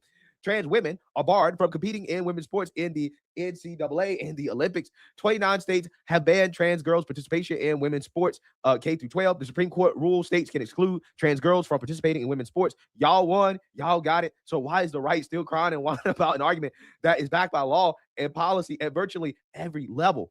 Wait, I have an answer. They want to erase trans existence, period, and no amount of exclusion, degradation, or denigration will ever be good enough for them. So they create these dumb, illogical, stupid ass scenarios because there aren't actually enough there for them to make a salient point. It's fear-mongering bullshit that is designed to create a hostile environment for trans people. It's weak. Again, Jamel Hill doesn't get it, right? She doesn't get it. She doesn't understand. Maybe she does. I don't know. But this guy, Breeden Fihoko, who used to be an NFL player, said Jemele Hill is 50 years old and miserable AF. Don't ever sit here and tell fathers and mothers how to feel about defending their daughters in sports when you wholeheartedly stated in a book, quote, you have no desire or calling to be a mother. Get the F out. Facts. Facts. Yeah, I mean, look, the reality is this. People like Jemele Hill, right? As long as you continue to gaslight us on this issue. Yeah, we want complete and total victory on this issue, right? We're not going to stop until there are no biological males competing against biological females in sports, right? At least not, involuntarily, right? From the women's perspective. Okay. Again, if you want to have co-ed stuff and they voluntarily want to compete against each other, fine. I don't care about that. But until this is not a problem at all, right? Again, I don't care if it's just 0.001% of athletes in sports. I don't care about that. It doesn't matter. If 100 girls are losing their spots because of a biological male being forced to compete against a biological male, it's a problem. It's a big issue. Same thing when it comes to the issue of voter fraud, right? Liberals try to dismiss it and say, well, see, it's only a few hundred or a few thousand cases, right? So therefore, it's not a big deal, right? This is what they said out in New Jersey. Yeah, they always downplay it until you can't downplay it no more. They always do that. That's the tactic. Oh, it's not a lot of people. It's not even that big of a deal, but is it a thing? And if these people want to play, then they're going to play. Oh man, Carcino crazy. Hey, Cino, boy, you something else, boy. I'm gonna do a reaction to Anton Danner's channel. He has a young lady on his channel that's talking about this whole draft situation. For it. A French 6'3" man that goes by the name Julie Tatar wants to now play in the WNBA. This is a male who just dropped 21-20 in the French Women's League like it was a pickup game. Duh. And now two former NBA players, Enes Kanter and Royce Weiss, are declaring for the WNBA draft. And honestly, good. All they're doing is taking the WNBA at their word. And if the only thing that determines whether you are a woman is whether or not you feel like it, then who's to stop them? And here's where it gets even more delicious. A lot of this drama has just exploded after Sophie Cunningham and some other athletes had the nerve to say that we should protect girls' sports and spaces, which is an opinion held by the vast majority of this country, even the majority of Democrats. But none of this is new. For years, players, coaches, and owners in the WNBA have been preaching the gospel of inclusion. Self-identity, open the doors, gender is a spectrum. They were very passionate about it, right up until the moment that two actual NBA-sized players And why is everybody forgetting about that? Why is everybody forgetting that the coach asked for some transgenders to be included? They always say they want trans to play. So what's the issue now? decided to walk through those doors. And now the energy has shifted from love and inclusion to, wait, not like that. Because guess what? They all know what a woman is. That's why these two NBA players declaring is making them lose their minds. It's really easy to support this idea when it's theoretical. It gets a lot harder when a 6'10" center starts talking about how he's in his feminine era. At this point, honestly, I think the WNBA should actually accept all three, Julie, Enes, and Royce, if they want to be consistent. Because if your idea of inclusion only works when it's the right kind of man dressing up as a woman, then it was never really about inclusion or acceptance at all. It's always been about pushing a ridiculous narrative to feed people's mental delusions and to sterilize a vulnerable portion of the population. Not to mention the fact that the Boy, God dang, boy, she's saying that thing. Because if this was to happen the other way, if these were just males identifying as females but not trying to get in the WNBA, then they're fine. If their little boys turn into little girls and they're just out here just doing that, they're fine. So it's like, I got to hear that again. Dang. Enes and Royce, if they want to be consistent. Because if your idea of inclusion only works when it's the right kind of man dressing up as a woman at all. It's always been about pushing a ridiculous narrative to feed people's mental delusions and to sterilize a vulnerable portion of the population. Not to mention the fact that the WNBA was created for the sole purpose of excluding men. So now if you include men, it's not the WNBA anymore. Yeah, I think that the WNBA is in trouble because you had to know that this was coming at some point. You had to know that at some point people were going to test the limits in the same way that the limits were tested with the swimmer that wound up dominating women's sports, or the boxers and the martial artists and everybody else that was on the collegiate level. And But Steven Jackson say, if you think that a biological boy should play with a girl, then you're stupid. It's already happening. Some of the stuff got reversed by Trump, but it was already happening, especially by the party that you vote for, Steven. So this is a issue, bro. This is not no thing that's going away. They want to play in the WNBA, and by golly, they're going to play. I'm telling you, this is not no game. And eventually the NCAA banned men from participating, or biologically born men from participating in women's sports, which was something that we shouldn't have never even had to get to the point of in the first place. Because if you think about it, right, rules are only created and made when people are doing stuff that's completely out of purpose, completely out of control. So if we had common sense, then we would never have to go into a space where we say, well, wait a minute, men or biologically born men can't participate in women's sports. We don't have a rule that says that women can't try out for the NBA. You know why? Because common sense tells you that women can't compete at that level in no way, shape, or form. But we become so perverse as a society. That's exactly why you don't see it the other way around. You don't see it. Asia Wilson and a lot of people hinted at it, but you don't see women throwing their name in the NBA draft. We'll accept you. We'll show you. But you don't see it happening the other way. I think that makes sense. Seeing this debate all over my For You page recently, and I'm sure you guys have too. And Enes Kanter just made a video about this. He was a former NBA player, and his video kind of made me laugh because it points out the question people keep arguing in an exaggerated way, but also not really exaggerated. Personally, I support trans people, and I feel that everyone deserves respect and to be able to do things that they love. But I don't automatically think that transgender women should be able to compete in women's sports. As someone who played competitive volleyball growing up, I know firsthand how much physical differences matter in sports. If I had to compete against someone who has gone through male puberty, I would feel like I'm not even on the playing field. Is this even something that we should be discussing? Like, do you really have to be a person that is experienced playing in women's sports for you to realize that men are physically stronger than women? I was talking about this on the Millionaire Morning Show today, and I said, yo. No, because these young ladies know that already. Because some of these WNBA players, this is what's going on. Some of the WNBA players, most all of them in the summertime, they hoop against men. They call these guys in, they bring in certain type of players, and they hoop against the men. Some of the men, they hold back a little bit, and some of these men are not top caliber players, but every WNBA team got a few men that they play in so they can get stronger, getting bumped by guys and things like that. The speed of a guy keeping them in front, it makes it easier on these women if they're training against men. When they get against women, it's an advantage. They won't tell you that. I've seen it with my own eyes up close and personal. They bring these guys in and they practice against the women all the time. And going up against a guy's speed, even at 60, 70%, it usually make the woman a better player. And they know this. So they don't want to see what it's going to look like you putting biological males in against biological women. We've seen a video online where some WNBA players, a WNBA team, played against a high school team. And it wasn't pretty, a high school boys team. And it was not pretty. And one girl got so frustrated, she hit the little kid with the basketball.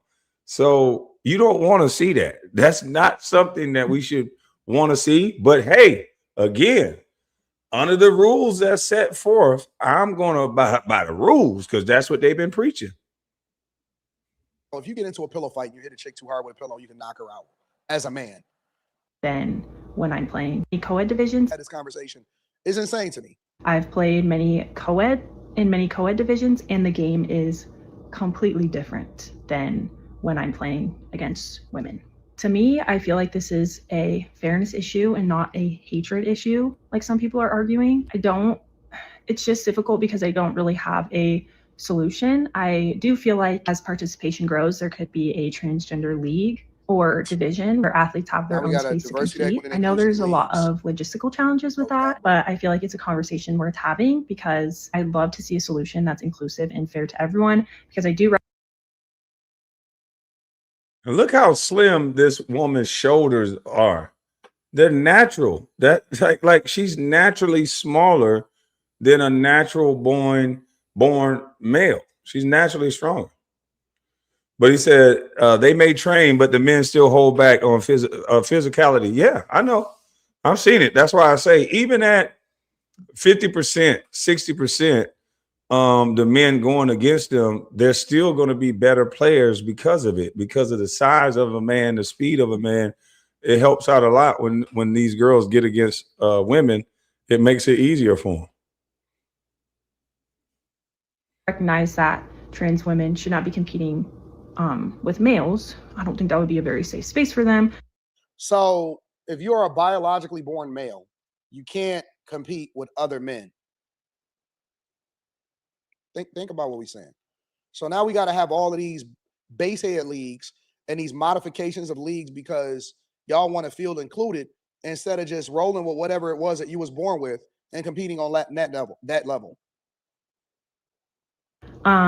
We need to get women out of everything, bro. Just stop listening to them entirely. That is the main reason why you see so much wrong with culture and society, is that when you start having women give their thoughts and allow for them to be able to do certain things to determine what men should do, it just goes bad every single time, bro.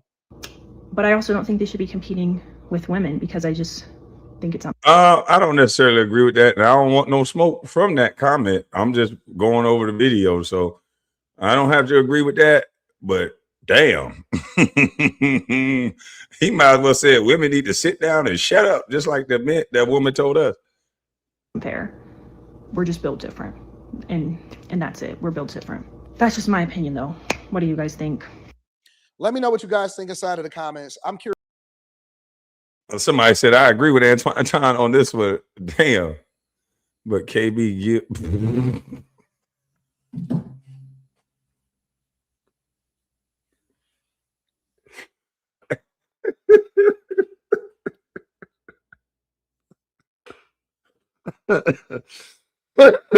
I'm not messing with you, bro. No, I'm not messing with you, man. God, dog. I want to show y'all. Nah, I ain't gonna show y'all this on here because I don't want them to say conspiracy. Excuse me. So I'm not gonna show y'all that. But Carcino funny as I don't know what, boy. Dang, Charleston White just went to jail. Charleston White went to jail for marijuana and a gun. Dang. Dang.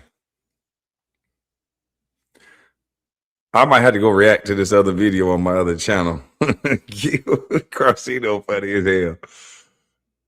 I might have to go react to that.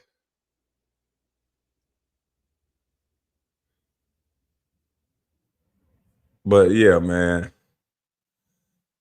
Yeah, y'all. But listen, man. I've been here 2 hours and 30 minutes. This conversation was it wasn't about disrespecting anybody. It wasn't about marginalizing any groups. It wasn't about anything disrespectful. So this was just all about me giving my reaction. You have to edit the video. Yeah, I'm gonna get the video blurred from that little thing that was up there. That goes with my other channel. But yeah, I wasn't trying to do all that. I was just trying to give my reaction to the video and make sure that we understand this is a real conversation.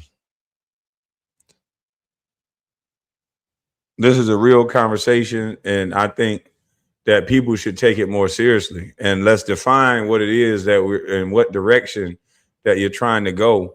I don't see how is it that they have a rule where they can go in the bathroom, but you're not going to let them play on the court.